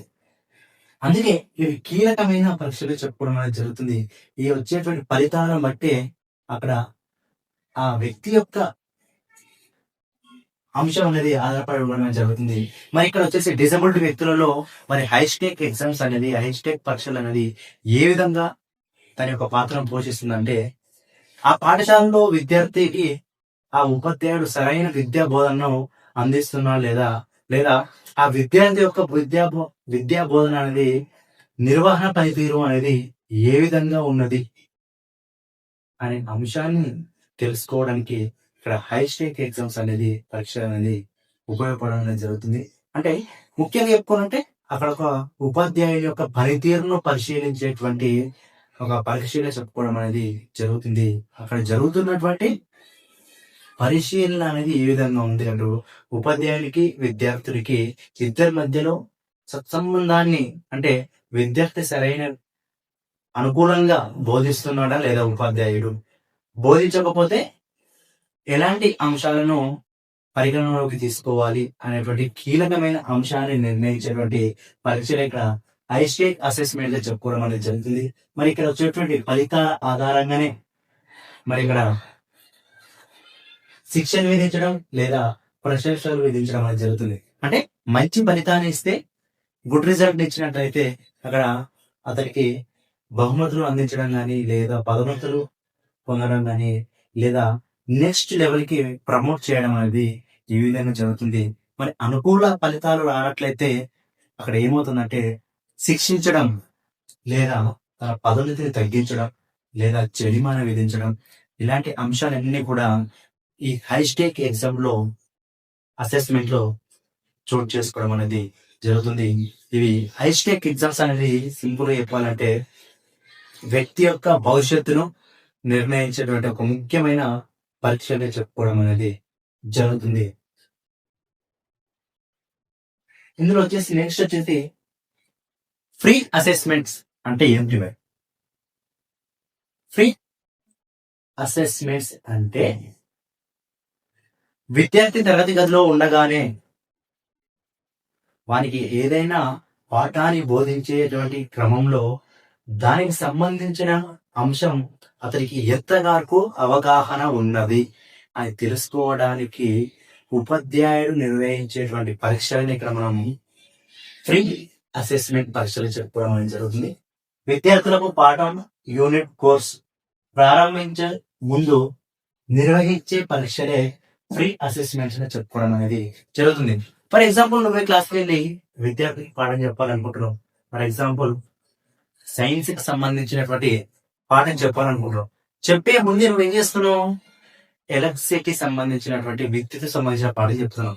విద్యుత్ పాఠం చెప్పే ముందు నువ్వు ఏం చేస్తున్నావు? విద్యార్థులకి అవగాహన కలిగించడానికి ముందే మనకి విద్యుత్ అంటే ఏమిటి, మీ ఇంట్లో ఎలాంటి విద్యుత్ పరికరాలు వాడుతున్నారు అనే ప్రశ్నలను లేవలెత్తినట్లయితే ఇక్కడ విద్యార్థులకు వేసినట్లయితే వారికి ఆ విద్యుత్ సంబంధించినటువంటి సమాచారం కొంత మొత్తంలో మనకి అవగాహన పొందడం అనేది జరుగుతుంది. ఈ విధంగా తరగతి గదిలో ఉండగానే ఏదైనా పాఠాన్ని ప్రారంభించేటువంటి క్రమంలో ముందుగా నిర్వహించేటువంటి పరీక్షలని ఇక్కడ మనం ఫ్రీ అసెస్మెంట్స్ పరీక్షలు జరుపుకోవడం అనేది జరుగుతుంది. దీని యొక్క ముఖ్య ఉద్దేశం ఏంటంటే ముందస్తు అవగాహన తెలుసుకోవడం అనేది జరుగుతుంది. నెక్స్ట్ వచ్చేసి ఫార్మేటివ్ అసెస్మెంట్స్. మరి ఫార్మేటివ్ అసెస్మెంట్స్ అంటే ఏంటిది అంటే ఏదైనా ఒక యూనిట్ కానీ కోర్సు కానీ జరుగుతున్నటువంటి క్రమంలో అనేక సార్లు ఆ విషయంపై నువ్వు నిర్వహించేటువంటి పరీక్షలని ఇక్కడ మనం ఫార్మేటివ్ అసెస్మెంట్ గా చెప్పుకోవడం అనేది జరుగుతుంది. అంటే ఏదైనా ఒక యూనిట్ తీసుకున్నాం, ఆ యూనిట్ సంబంధించినటువంటిది చెప్తున్నాం. ఫర్ ఎగ్జాంపుల్ ఇక్కడ మనకు 4th యూనిట్ లో ఉన్నాం. ఈ 4th యూనిట్ లో మనకు 4.1, 4.2, 4.3, 4.4, 4.5 ఉన్నాయి. అందులో ఒక 4.2 తీసుకొని విద్యార్థికి ఫర్ ఎగ్జాంపుల్ ఇదే మూల్యాంకనం ఉంది, ఇదే మూల్యాంకనంపై నువ్వు ఒక 4 సార్ల వరకు పరీక్ష పెట్టి పరీక్ష పెడుతున్న కొద్దీ ఏమవుతుందంటే మొదటిసారి రాసినట్టుగా సెకండ్ సారి రాయకపోవచ్చు, సెకండ్ సారి రాసినట్టుగా థర్డ్ సారి రాయకపోవచ్చు. అంటే మన క్రమంగా ఏమవుతుంది, సమాచారాన్ని ఇన్ఫర్మేషన్ ని ఎక్కువ మొత్తంలో అవగాహన చేసుకోవడం అనేది జరుగుతుంది. అంటే ఇక్కడ యూనిట్ జరుగుతున్నటువంటి క్రమంలో మధ్యలో నిర్వహించేటువంటి పరీక్షలని ఇక్కడ మనం ఫార్మేటివ్ అసెస్మెంట్ అనేది చెప్పుకోవడం అనేది జరుగుతుంది.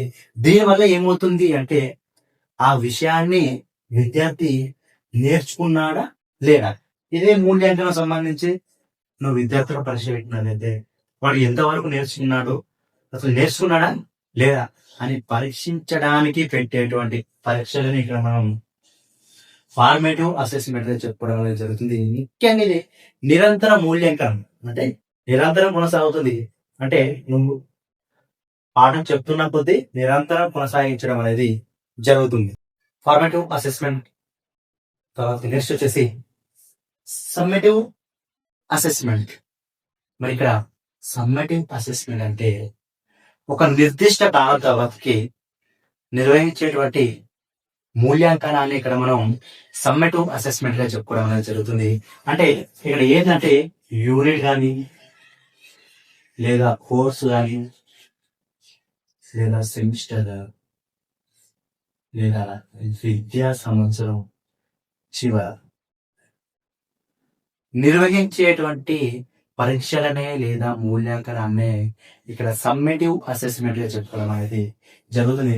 నిర్దిష్ట బోధనా కాలం ముగిసిన తర్వాతకి ఈ రకం పరీక్షలను నిర్వహించడం అనేది జరుగుతుంది. ఈ పరీక్షలు ఏం చేస్తామంటే ఖచ్చితంగా వానికి మనం గ్రేడ్ రూపంలో కానీ లేదా మార్కుల రూపంలో కానీ వాని యొక్క ప్రతిభను తెలియచేయడం అనేది జరుగుతుంది. విద్యాభ్యాసం నేర్చుకున్న ఇక్కడ విద్యార్థుల యొక్క అభ్యాసనాన్ని మూల్యాంకనం చేయడం అనేది జరుగుతుంది. అంటే ఈ నిర్దిష్ట కాలంలో వాడు ఎంతవరకు నేర్చుకున్నాడు, ఏం నేర్చుకోవాలి, ఎంతవరకు నేర్చుకోవాల్సి ఉన్నది, ఏం నేర్చుకున్నాడు అనేటువంటి ముఖ్యమైన అంశంగా ఇక్కడ నిర్ణయించడం అనేది జరుగుతుంది. ఒక్కసారి ఓవరాల్ చూసినట్లయితే హై స్టేక్ ఎగ్జామ్స్ అంటే విద్యార్థి యొక్క భవిష్యత్తును నిర్ణయించేటువంటి ముఖ్యమైన పరీక్షలు చెప్పుకోవడం అనేది జరుగుతుంది.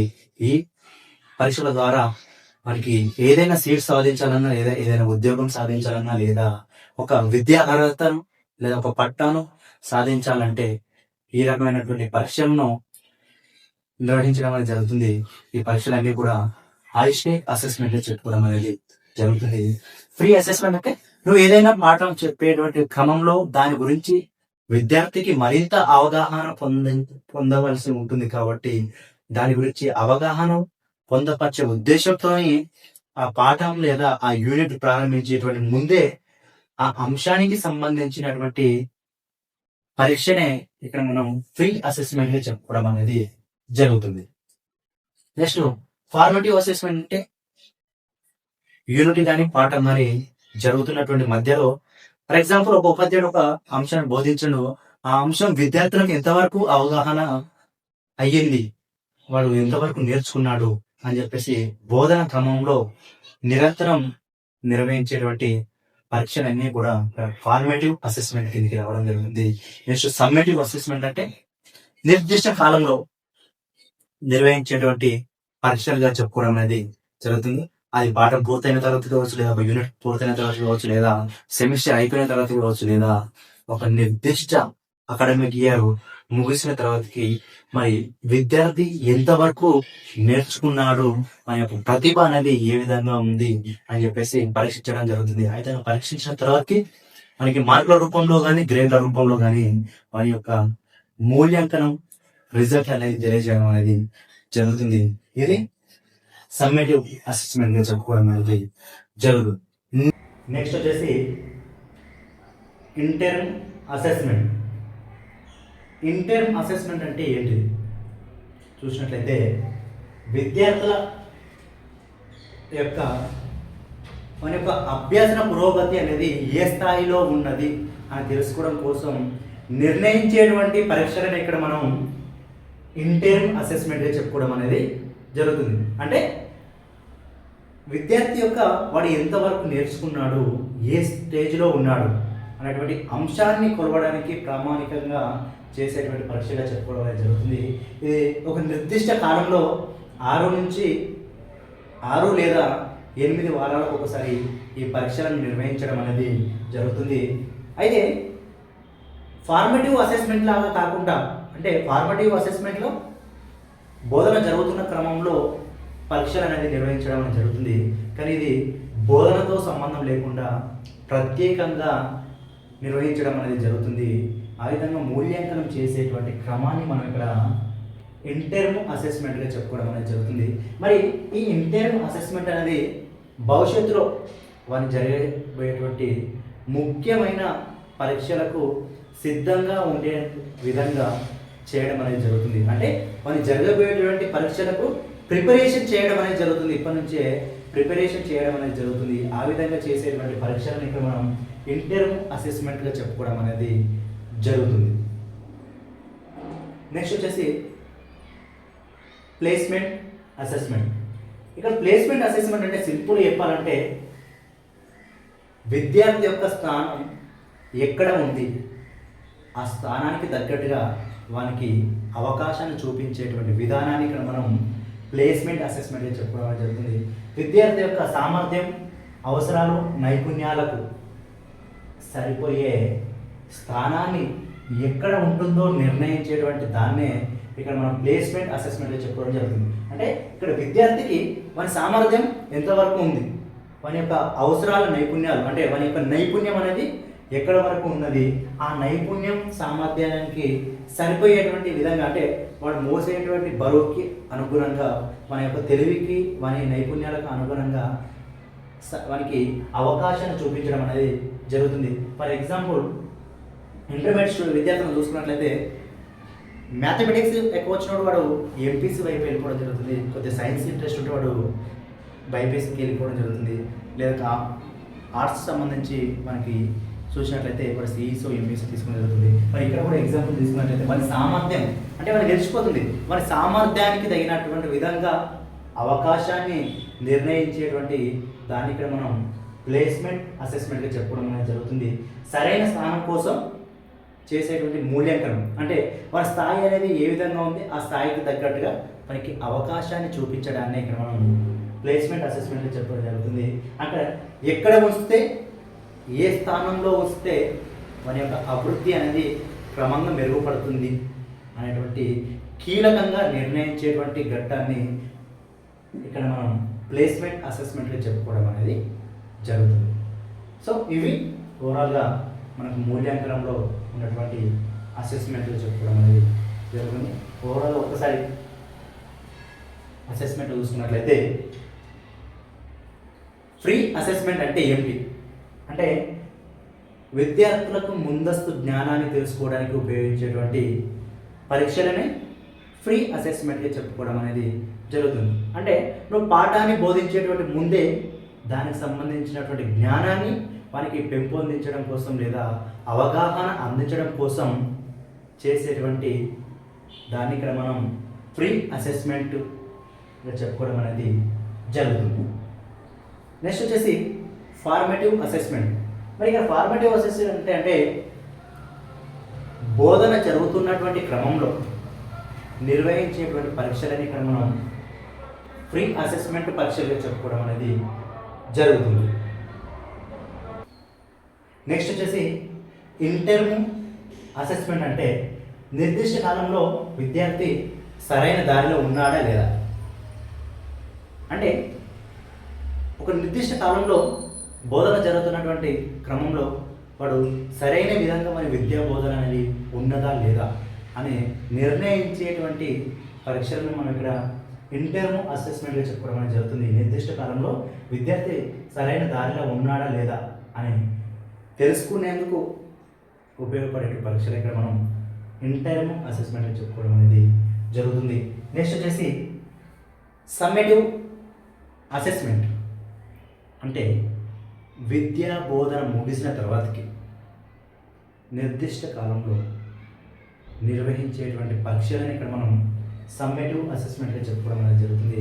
ఆ నిర్దిష్ట కాలం తర్వాతకి విద్యా బోధన ముగిసిన తర్వాతకి మనకి పని సాధన అంచనా వేయడానికి, అంటే వాడు ఎంతవరకు నేర్చుకున్నాడు, ఏ స్థాయిలో ఉన్నాడు అని చెప్పేసి తెలుసుకోవడం కోసం నిర్వహించేటువంటి పరీక్షల్ని ఇక్కడ మనం సమ్మేటివ్ అసెస్మెంట్లో చెప్పుకోవడం అనేది జరుగుతుంది. ప్లేస్మెంట్ అసెస్మెంట్ ఆల్రెడీ చెప్పుకున్నాం. సరైన ప్లేస్ని అంటే సరైన స్థాయిని నిర్ణయించేటువంటి పరీక్షలే ప్లేస్మెంట్ అసెస్మెంట్. అంటే వారి తెలివి ఎక్కడ దాకా అయితే ఉంటుందో వాళ్ళ తెలివి తగ్గట్టుగా వారికి స్థాయిని నిర్ణయించేటువంటి పరీక్షలు ఇక్కడ ప్లేస్మెంట్ అసెస్మెంట్ చెప్పుకోవడం అనేది జరుగుతుంది. నెక్స్ట్ స్క్రీనింగ్ అసెస్మెంట్ అంటే ప్రత్యేక సహాయం అవసరమా లేదా అని నిర్ణయించేటువంటి దాన్ని ఇక్కడ మనం స్క్రీనింగ్ అసెస్మెంట్గా చెప్పుకోవడం అనేది జరుగుతుంది.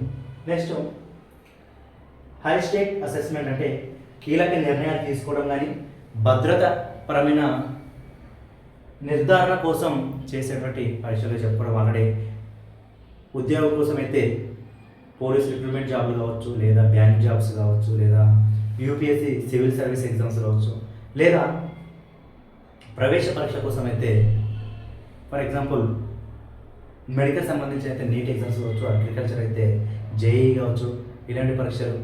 అదేవిధంగా అర్హతను నిర్ణయించే పరీక్షలు అది 10th బోర్డ్ ఎగ్జామ్సే కావచ్చు, లేదా ఇంటర్మీడియట్ బోర్డ్ ఎగ్జామ్స్ కావచ్చు, ఇవన్నీ కూడా హై స్టేక్ అసెస్మెంట్గా చెప్పడం అనేది జరుగుతుంది. అంటే కీలకంగా మనకు ఒక నిర్ణయం తీసుకోవడానికి అంచనా వేసేటువంటి పరీక్షలు చెప్పడం జరుగుతుంది.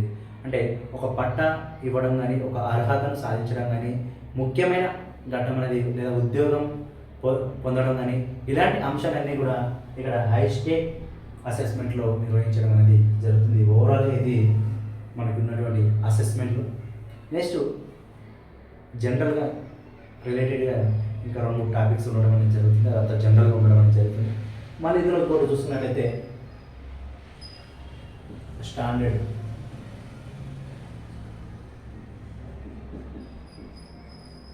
స్టాండర్డ్ టెస్ట్ అంటే ఏంటిది అంటే ఛాయిస్ ఇచ్చేసి 4 ఛాయిస్ ఇచ్చేసి క్వశ్చన్ ఇచ్చేసి 4 ఛాయిస్లు ఇచ్చేసి మనం రాసేటువంటి పరీక్షలన్నీ కూడా స్టాండర్డ్ టైప్ కిందకి రావడం, స్టాండర్డ్ టెస్ట్ కిందకి రావడం అనేది జరుగుతుంది. మల్టిపుల్ ఛాయిస్ టైప్లో ఇవి ఉండడం అనేది జరుగుతుంది. ఈ విధంగా మల్టిపుల్ ఛాయిస్ ఇచ్చేసి నిర్వహించేటువంటి పరీక్షలన్నింటినీ కూడా స్టాండర్డ్ టైప్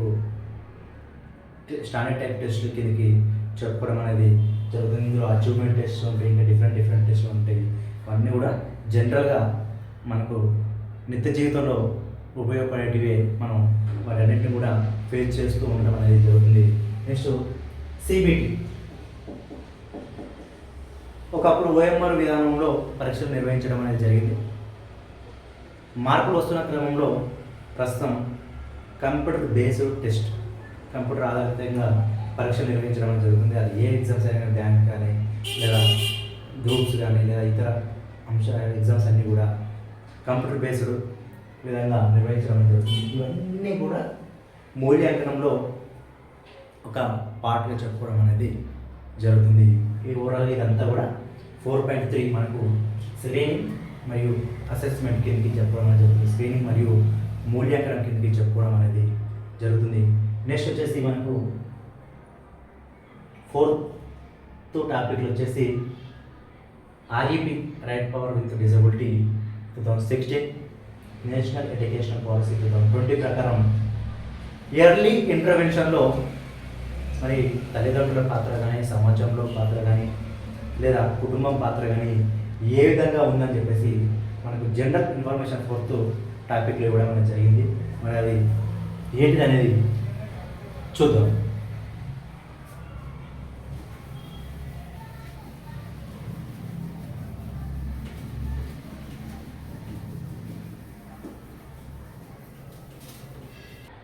నెక్స్ట్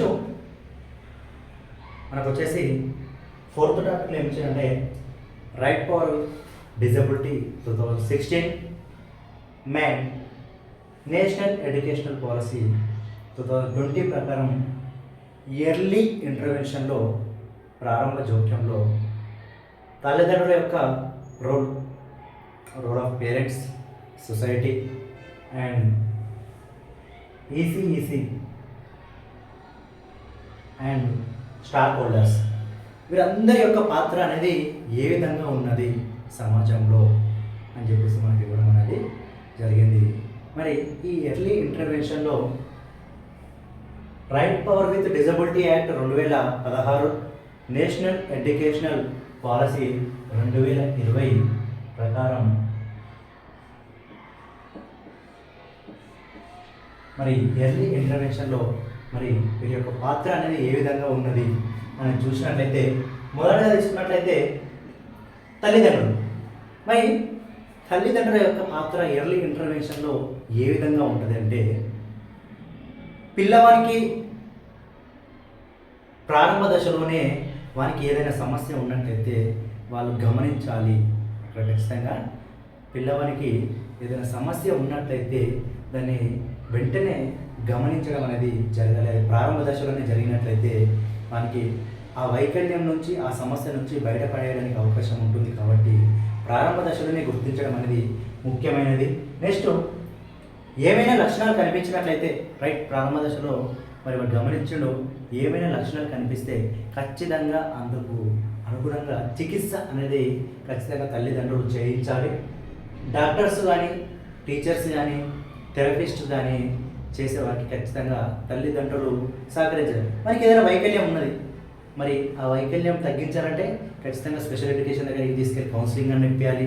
లేదా థెరపిస్ట్ దగ్గరికి వెళ్ళి స్పీచ్ థెరపీ ఉంటే స్పీచ్ థెరపీ, లేదా ఫిజికల్ థెరపీ అంటే ఫిజియోథెరపీ, లేదా బిహేవ్ థెరపీ, మనకి ఎక్కడ లోపం అయితే ఉందో ఆ లోపాన్ని సరిచేయడానికి కావలసినటువంటి చికిత్సను, ట్రీట్మెంట్ అనేది అందించాలి. మరి దానికి ఖచ్చితంగా తల్లిదండ్రులు అనేది వారు సహకరించాలి. నెక్స్ట్ మరి ఇంట్లో పిల్లవానికి మనకి మంచి వాతావరణాన్ని, ఎన్విరాన్మెంట్ని కల్పించడం అనేది జరగాలి. ఆహ్లాదకరమైన వాతావరణం అందించినప్పుడు మాత్రమే వాడు ఆ నేచర్ నుంచి కొద్దిగా బయటపడడానికి అవకాశం అనేది ఉంటుంది. కాబట్టి ఆ వైకల్యానికి లేదా ఆ సమస్యకు అక్కడి నుంచి కొద్దిగా మారడానికి అవకాశం ఉంటుంది. కాబట్టి ఆ వాతావరణాన్ని కల్పించేటువంటి అవకాశాన్ని ఖచ్చితంగా తల్లిదండ్రులు కల్పించాలి. Next right power with disability act 2016 ప్రకారం పిల్లలకి ఎలాంటి హక్కులు ఉన్నాయి అనే అంశాన్ని కూడా ఖచ్చితంగా ఇక్కడ తల్లిదండ్రులు ఎవరైతే ఉంటారో వారు ఖచ్చితంగా తెలుసుకొని అయితే ఉండాలి. ఈ విధంగా ఎర్లీ ఇంటర్వెన్షన్లో తల్లిదండ్రులు వారి యొక్క పాత్రను పోషించడం అనేది జరుగుతుంది. నెక్స్ట్ వచ్చేసి స్పెషల్ ఎడ్యుకేషన్ టీచర్. మరి స్పెషల్ ఎడ్యుకేషన్ టీచర్ ఏం చేస్తుంది అంటే ప్రత్యేక అవసరాలు ఉన్నటువంటి పిల్లల్ని గుర్తించాలి.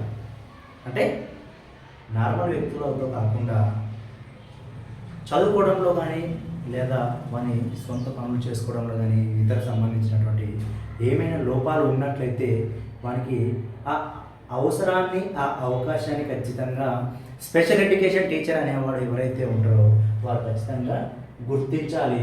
మరి గుర్తించిన తర్వాత ఏం చేయాలంటే ఆ అవసరాలకు అనుగుణంగా, ఏ అవసరాలంటే మనకి ఎక్కడైతే లోపం ఉంటుందో ఆ లోపానికి అనుగుణంగా ఖచ్చితంగా బోధన అనేది చేయాలి. నెక్స్ట్ ఐఈపీని ప్రత్యేకంగా తయారు చేయడం అనేది ముఖ్యమైన అంశంగా చెప్పుకోవడం అనేది జరుగుతుంది. నెక్స్ట్ పేరెంట్స్కి అవగాహన కల్పించాలి. పిల్లవానికి సంబంధించినటువంటి ప్రతి విషయంలో కూడా కొంతమంది తల్లిదండ్రులకు కొన్ని విషయాలు తెలిసి ఉంటాయి, మరి కొంతమంది తెలియని ఉంటాయి. కాబట్టి దానికి సంబంధించినటువంటి ప్రతి అంశాన్ని కూడా తల్లిదండ్రులకు అవగాహన కల్పించాలి. నెక్స్ట్ ప్రత్యేక విద్యను, ఇన్క్లూజివ్ ఎడ్యుకేషన్ అందించడంలో ఈ స్పెషల్ ఎడ్యుకేటర్ ఎవరైతే ఉంటారో వారు కీలక పాత్ర పోషించాల్సి అయితే ఉంటుంది. ఈ విధంగా ఎర్లీ ఇంటర్వెన్షన్లో స్పెషల్ ఎడ్యుకేషన్ టీచర్ అనేవారు ఖచ్చితంగా తన యొక్క పాత్రను పోషించాల్సి అయితే ఉంటుంది. నెక్స్ట్ వచ్చేసి ముఖ్యంగా చూసుకున్నట్టయితే సొసైటీ, సమాజం. మరి ఈ సొసైటీలో సమాజంలో ఖచ్చితంగా వైకల్యాలపై అవగాహన అనేది ఉండాలి. నెక్స్ట్ ఎర్లీ ఐడెంటిఫికేషన్ రెఫర్ చేయడం. మరి ఎర్లీ ఐడెంటిఫికేషన్ రెఫర్ అంటే వైకల్యం ఎవరికైతే ఉంటుందో ఆ లక్షణాలు ఎవరికైతే కనిపిస్తున్నాయో వారిని ఖచ్చితంగా గుర్తించాలి. గుర్తించిన తర్వాత ఏం చేయాలంటే దానికి సంబంధించినటువంటి వారికి ఆ డాక్టర్ దగ్గరికి లేదా ఆ టీచర్ దగ్గరికి రెఫర్ చేయాలి. అది సమాజం పైన ఉన్నటువంటి ముఖ్యమైన బాధ్యతగా చెప్పుకోవడం అనేది జరుగుతుంది. నెక్స్ట్ మరి ఇక్కడ డిజబిలిటీ వ్యక్తులపైన ఖచ్చితంగా వివక్ష అనేది చూపించడం అనేది జరుగుతుంది. ఆ వివక్ష అనేది తగ్గించి వివక్ష చూపించకుండా వారికి మద్దతును తెలియచేయడం అనేది ముఖ్యమైన అంశంగా చెప్పుకోవడం అనేది జరుగుతుంది. నెక్స్ట్ ఎన్జిఓస్ ఆరోగ్య సంస్థలు వాటితో కలిసి పని చేయాలి, వారికి సహకారాన్ని అందించాలి. ఇది ముఖ్యంగా సమాజంపై ఉన్నటువంటి ముఖ్యమైన అంశంగా చెప్పుకోవచ్చు. నెక్స్ట్ ఇన్క్లూజివ్ విద్యను ఎడ్యుకేషన్ను ఖచ్చితంగా ప్రోత్సహించాలి, ప్రేరేపించాలి. ఈ విధంగా సమాజంలో ఎర్లీ ఇంటర్వెన్షన్ యొక్క పాత్ర అనేది ఉండడం అనేది జరుగుతుంది. నెక్స్ట్ వచ్చేసి EC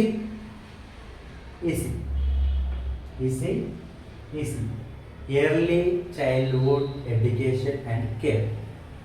early childhood education and care.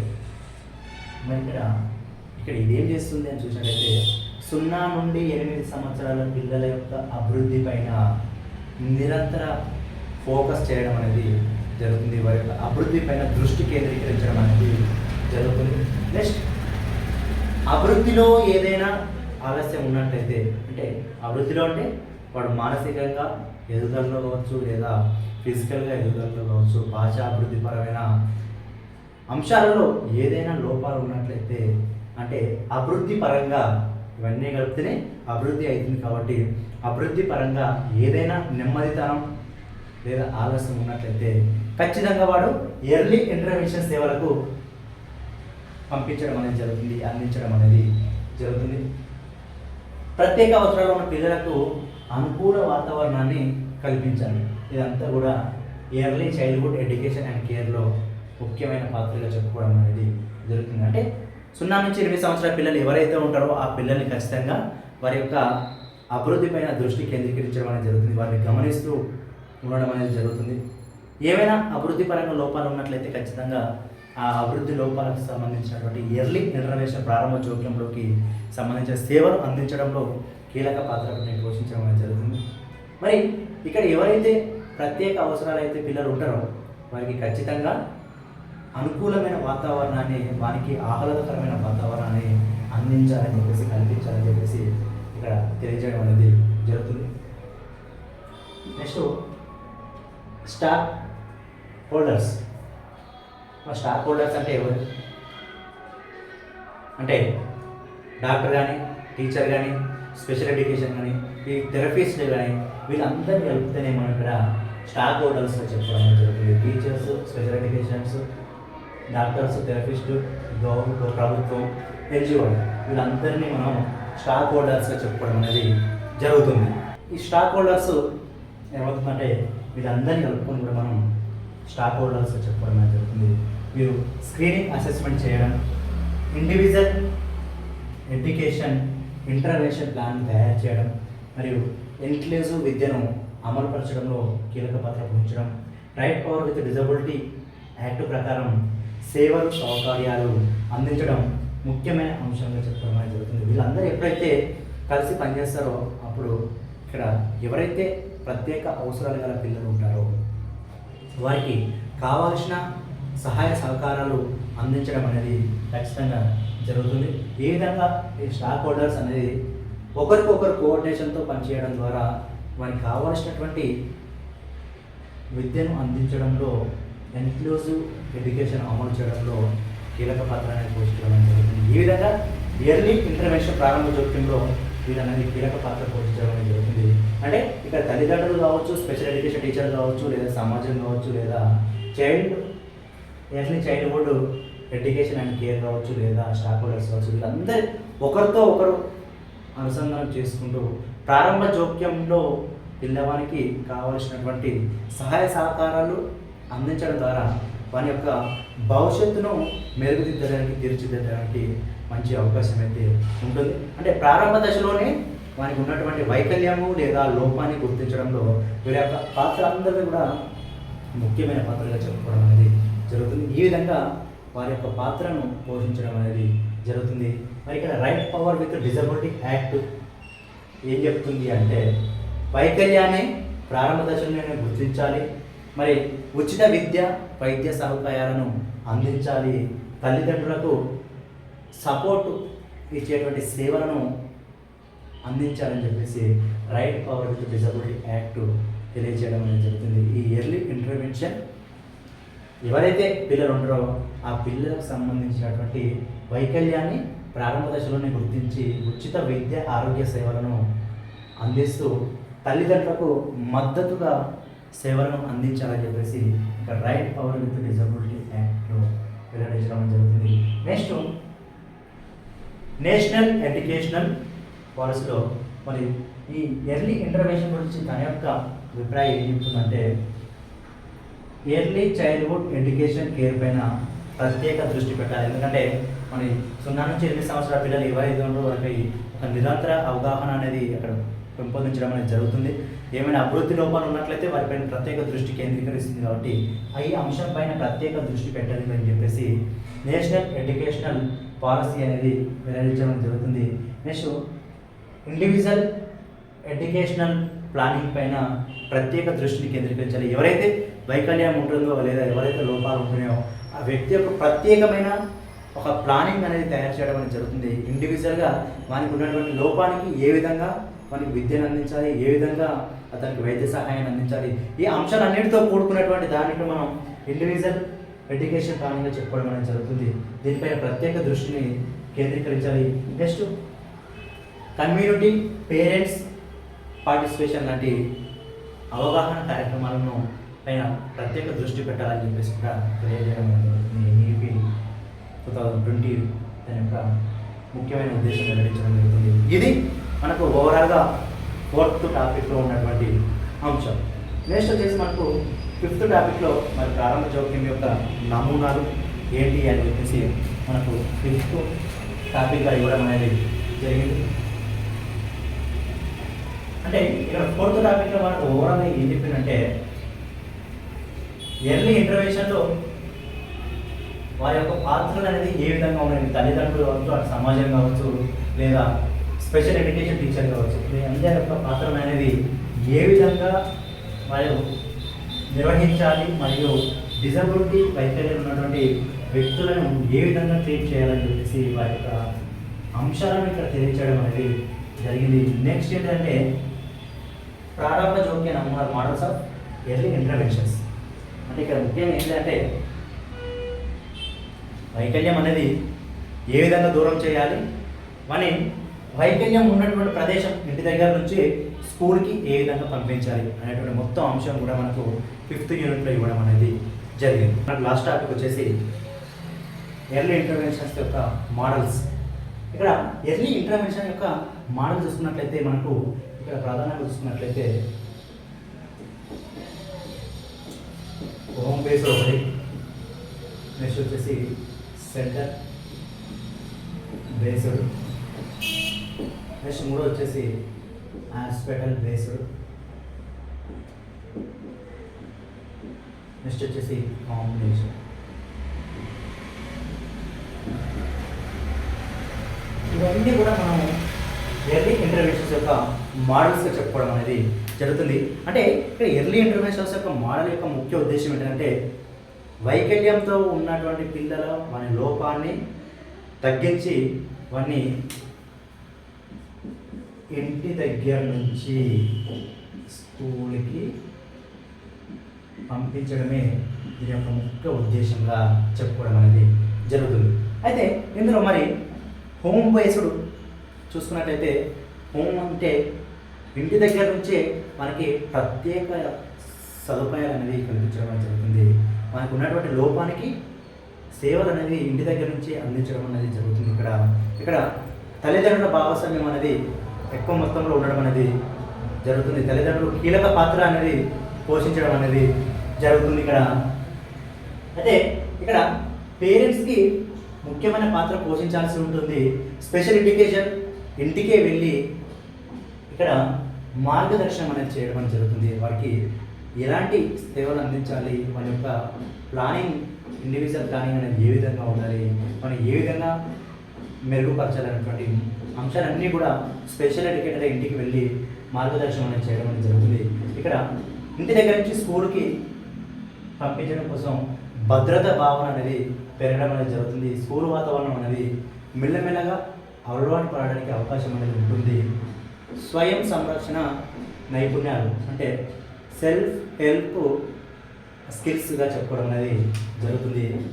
Self help skills వంటి అంశాల్లో కూడా నైపుణ్యం సాధించేటువంటి అవకాశాన్ని ఇక్కడ మనం కల్పించడం అనేది జరుగుతుంది. ఈ విధంగా ఇంటి దగ్గర నుంచే మనకి ఇంటికే పరిమితం కాకుండా మొదట్లో వాని ఇంటి దగ్గరనే మనకు కావాల్సినటువంటి సహాయ సహకారాలు అందించి వాటి నుంచి కొద్ది మొత్తాన్ని దూరం చేసి వాటిని స్కూల్కి వెళ్ళేటువంటి అవకాశాన్ని కల్పించేటువంటి అంశంగా ఇక్కడ హోమ్ బేస్డ్ దాంట్లో చెప్పుకోవడం అనేది జరుగుతుంది.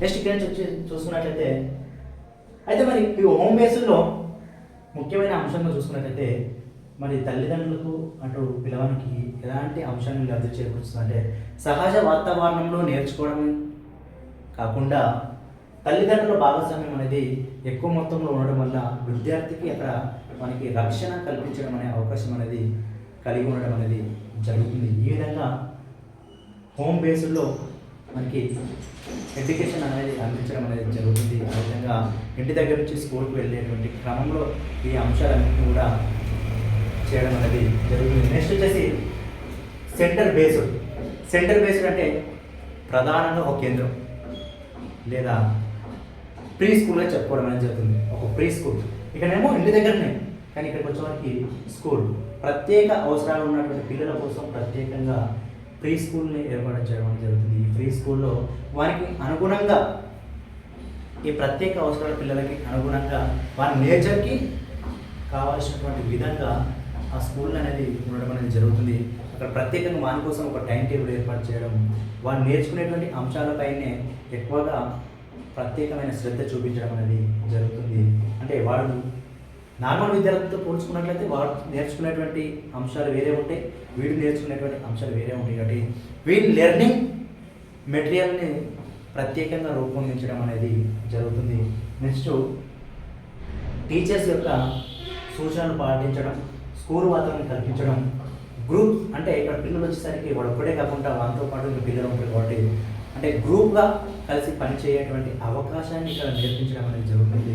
ఇక్కడ గ్రూప్ కమాండ్గా కలిసి పనిచేసేటువంటి విధానాన్ని నేర్పించడం అనేది జరుగుతుంది. ఈ విధంగా ఈ ప్రీ స్కూల్ నుంచి వాడు స్కూల్కి వెళ్ళేటువంటి అవకాశాన్ని కూడా కల్పించే అవకాశం ఇక్కడ ఉండడం అనేది జరుగుతుంది. ఇదంతా కూడా సెంటర్ బేస్డ్గా జరిగేటువంటి అంశాలుగా చెప్పుకోవడం జరుగుతుంది.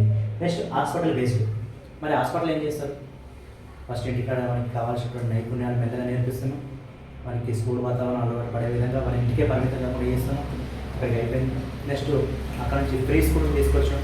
ప్రీ స్కూల్లో వారికి కావాల్సినటువంటి ఒక వాతావరణాన్ని సృష్టించడం అనేది జరుగుతుంది. ఆ విధంగా అతని వైకల్యం నుంచి బయటపడేసేటువంటి అవకాశం అనేది ఉంటుంది.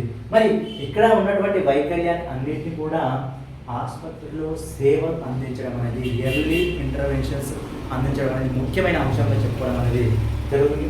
అయితే ఇక్కడ స్కూల్ నుంచి వాడు బయటికి వెళ్ళాలంటే, ఇంటి దగ్గర నుంచి స్కూల్ బయటికి వెళ్ళాలంటే ఫస్ట్ ఆఫ్ ఆల్ వారికి ఉన్నటువంటి లోపం తగ్గించాలి. మరి ఆ లోపం తగ్గించాలంటే హాస్పిటల్ బేస్డ్. మరి హాస్పిటల్లో ఉన్నటువంటి ఫిజియోథెరపీలే కావచ్చు, లేదా స్పెషల్ థెరపీలే కావచ్చు, ఫిజియోథెరపీ కావచ్చు, లేదా డాక్టర్లే కావచ్చు, వారికి ఉన్నటువంటి లోపాన్ని సరిచేసి ఆ లోపం నుంచి బయటపడేయడం అనేది జరుగుతుంది. అభివృద్ధి ఉన్న లోపాలను తొలగించడం, శారీరక నైపుణ్యాలు మెరుగుపరచడం, స్కూల్కి వెళ్ళే సామర్థ్యాన్ని పెంపొందించడం, ఇవన్నీ కూడా హాస్పిటల్ బేస్లో జరగడం అనేది జరుగుతుంది. ఇక్కడ ముఖ్యంగా మన వైకల్యానికి సంబంధించినటువంటి చికిత్సను అందించేదే హాస్పిటల్ కాబట్టి హాస్పిటల్లో దాన్ని దూరం చేయడం అనేది జరుగుతుంది. ఆ విధంగా దూరం చేసి మరి స్కూల్కి వెళ్ళేటువంటి అవకాశాన్ని కల్పించడం అనేది జరుగుతుంది. నెక్స్ట్ వచ్చేసి కాంబినేషన్. మరి కాంబినేషన్ అంటే ఎవరు అంటే హోమ్ సెంటర్ హాస్టల్, ఈ ముగ్గురు కలిపితేనే కాంబినేషన్. మరి కాంబినేషన్లో ఏం చేస్తారు అంటే ముగ్గురు కూడా కోఆర్డినేషన్తో స్టెప్ బై స్టెప్ పిల్లవానికి ఉన్నటువంటి వైకల్యాన్ని దూరం చేసి వానికి కావాల్సినటువంటి విద్యను అందించడంలో కీలక పాత్ర అనేది పోషించడం అనేది జరుగుతుంది. ఈ విధంగా తల్లిదండ్రుల భాగస్వామ్యంతో నెక్స్ట్ ప్రీ స్కూల్ మన స్కూల్ వాతావరణాన్ని కల్పించడం అనేది జరుగుతుంది. నెక్స్ట్ హాస్పిటల్ ఏం చేస్తున్నట్టే మనకు ఉన్నటువంటి వైకల్యాన్ని దూరం చేయడం జరుగుతుంది. ఈ అన్నిటి అంశాల నుంచి మనకు ఉన్నటువంటి వైకల్యాన్ని దూరం చేయడం ద్వారా వాడు స్కూల్కు వెళ్ళేటువంటి అవకాశాన్ని కల్పించడం అనేది జరుగుతుంది. ఈ స్కూల్కు వెళ్ళేటువంటి అవకాశం ఎక్కడ సాధ్యమవుతుందంటే ఈ ఎర్లీ ఇంటర్వెన్షన్లో ఉన్నటువంటి స్టెప్ బై స్టెప్ వాడు ఎప్పుడైతే నేర్చుకుంటాడో, ఎప్పుడైతే ప్రారంభిస్తాడో ఈ అన్ని అంశాల నుంచి నేర్చుకోవడం ద్వారా మనకు ఉన్నటువంటి డిజబిలిటీని దూరం చేసి ఇక్కడ వాళ్ళని పాఠశాలకు పంపించేటువంటి ముఖ్య ఉద్దేశం, అసలు ఎర్లీ ఇంటర్వెన్షన్ యొక్క ముఖ్య ఉద్దేశమే మనకు ఉన్నటువంటి వైకల్యాన్ని తగ్గించి లేదా మనకు ఉన్నటువంటి సమస్యను తగ్గించి మన స్కూల్ వాతావరణానికి అలవాటు చేయడం ద్వారా మన యొక్క భవిష్యత్తును మెరుగుదిద్దేటువంటి అవకాశం ఉంటుంది. కాబట్టి ఈ విధంగా ఎర్లీ ఇంటర్వెన్షన్లో జోక్యం చేసుకుని step by step first of all ఏం చెప్పుకున్నాం, ఎర్లీ ఇంటర్వెన్షన్స్ అంటే ఏమిటి, అది ఏ విధంగా ఉంటుంది, ఏ రంగాలలో అది ఉంటుంది, ఎక్కడ లోపిస్తుంది అని చెప్పుకున్నాం. మరి ఎర్లీ ఇంటర్వెన్షన్స్ ద్వారా అందించేటువంటి సేవలు ఏంటి అని చెప్పేసి సెకండ్ టాపిక్లో చెప్పుకున్నాం. మరి ఎర్లీ ఇంటర్వెన్షన్లో మరి లోపం ఉన్నట్లయితే ఆ లోపాన్ని ఏ విధంగా పసిగట్టాలి, ఆ పసిగట్టిన తర్వాతకి మనకి ఎలాంటి మూల్యాంకనం ద్వారా మనకి ఏ విధంగా అందించాలని చెప్పుకున్నాం. నెక్స్ట్ ఈ ఎర్లీ ఇంటర్వెన్షన్లో నెక్స్ట్ తల్లిదండ్రుల పాత్ర కావచ్చు, సమాజంలో పాత్ర కావచ్చు, స్పెషల్ ఎడ్యుకేషన్లో పాత్ర కావచ్చు, ఏ విధంగా ఉంటుందని చెప్పుకున్నాం. నెక్స్ట్ ఇవన్నిటి ద్వారాకి మనకి ఆ వైకల్యం నుంచి దూరం చేసి ఆ వైకల్యం తగ్గించి పాఠశాలకు ఏ విధంగా పంపించాలని చెప్పేసి అంశాన్ని కూడా మనం తెలుసుకోవడం అనేది జరిగింది. ఈ విధంగా ఎర్లీ ఇంటర్వెన్షన్ అనేది ముఖ్యమైన అంశంగా చెప్పుకోవడం అనేది జరుగుతుంది. ఎప్పుడైతే 0 నుంచి 6 సంవత్సరాల పిల్లలు ఎవరైతే ఉంటారో వారి యొక్క లోపాన్ని, వైకల్యాన్ని ముందుగా పసిగట్టి ఆ వైకల్యాన్ని తగ్గించి స్టెప్ బై స్టెప్ రెఫర్ చేయడం అనేది జరుగుతుంది. అంటే వారికి ఉన్నటువంటి ఏదైతే లోపం ఉంటుందో ఆ లోపాన్ని తగ్గించడానికి ఇక్కడ స్టెప్ బై స్టెప్ వారికి ఉన్నటువంటి సమస్య తగ్గించడంలో కృషి చేయడం అనేది జరుగుతుంది. కృషి చేసిన తర్వాతకి నార్మల్ విద్యార్థి లాగానే వాడు కూడా చదువుకునేటువంటి అవకాశాన్ని కల్పించడం కోసం కృషి చేయడం అనేది జరుగుతుంది. ఈ విధంగా డిజబిలిటీ ఉన్నటువంటి వ్యక్తులను గుర్తించి ఆ వ్యక్తులకు ఎర్లీ ఇంటర్వెన్షన్ అనేది ముఖ్యమైన అంశంగా చెప్పుకోవడం అనేది జరుగుతుంది. ఇది ఓవరాల్గా వచ్చేసి మనకు 4th యూనిట్గా చెప్పుకోవడం అనేది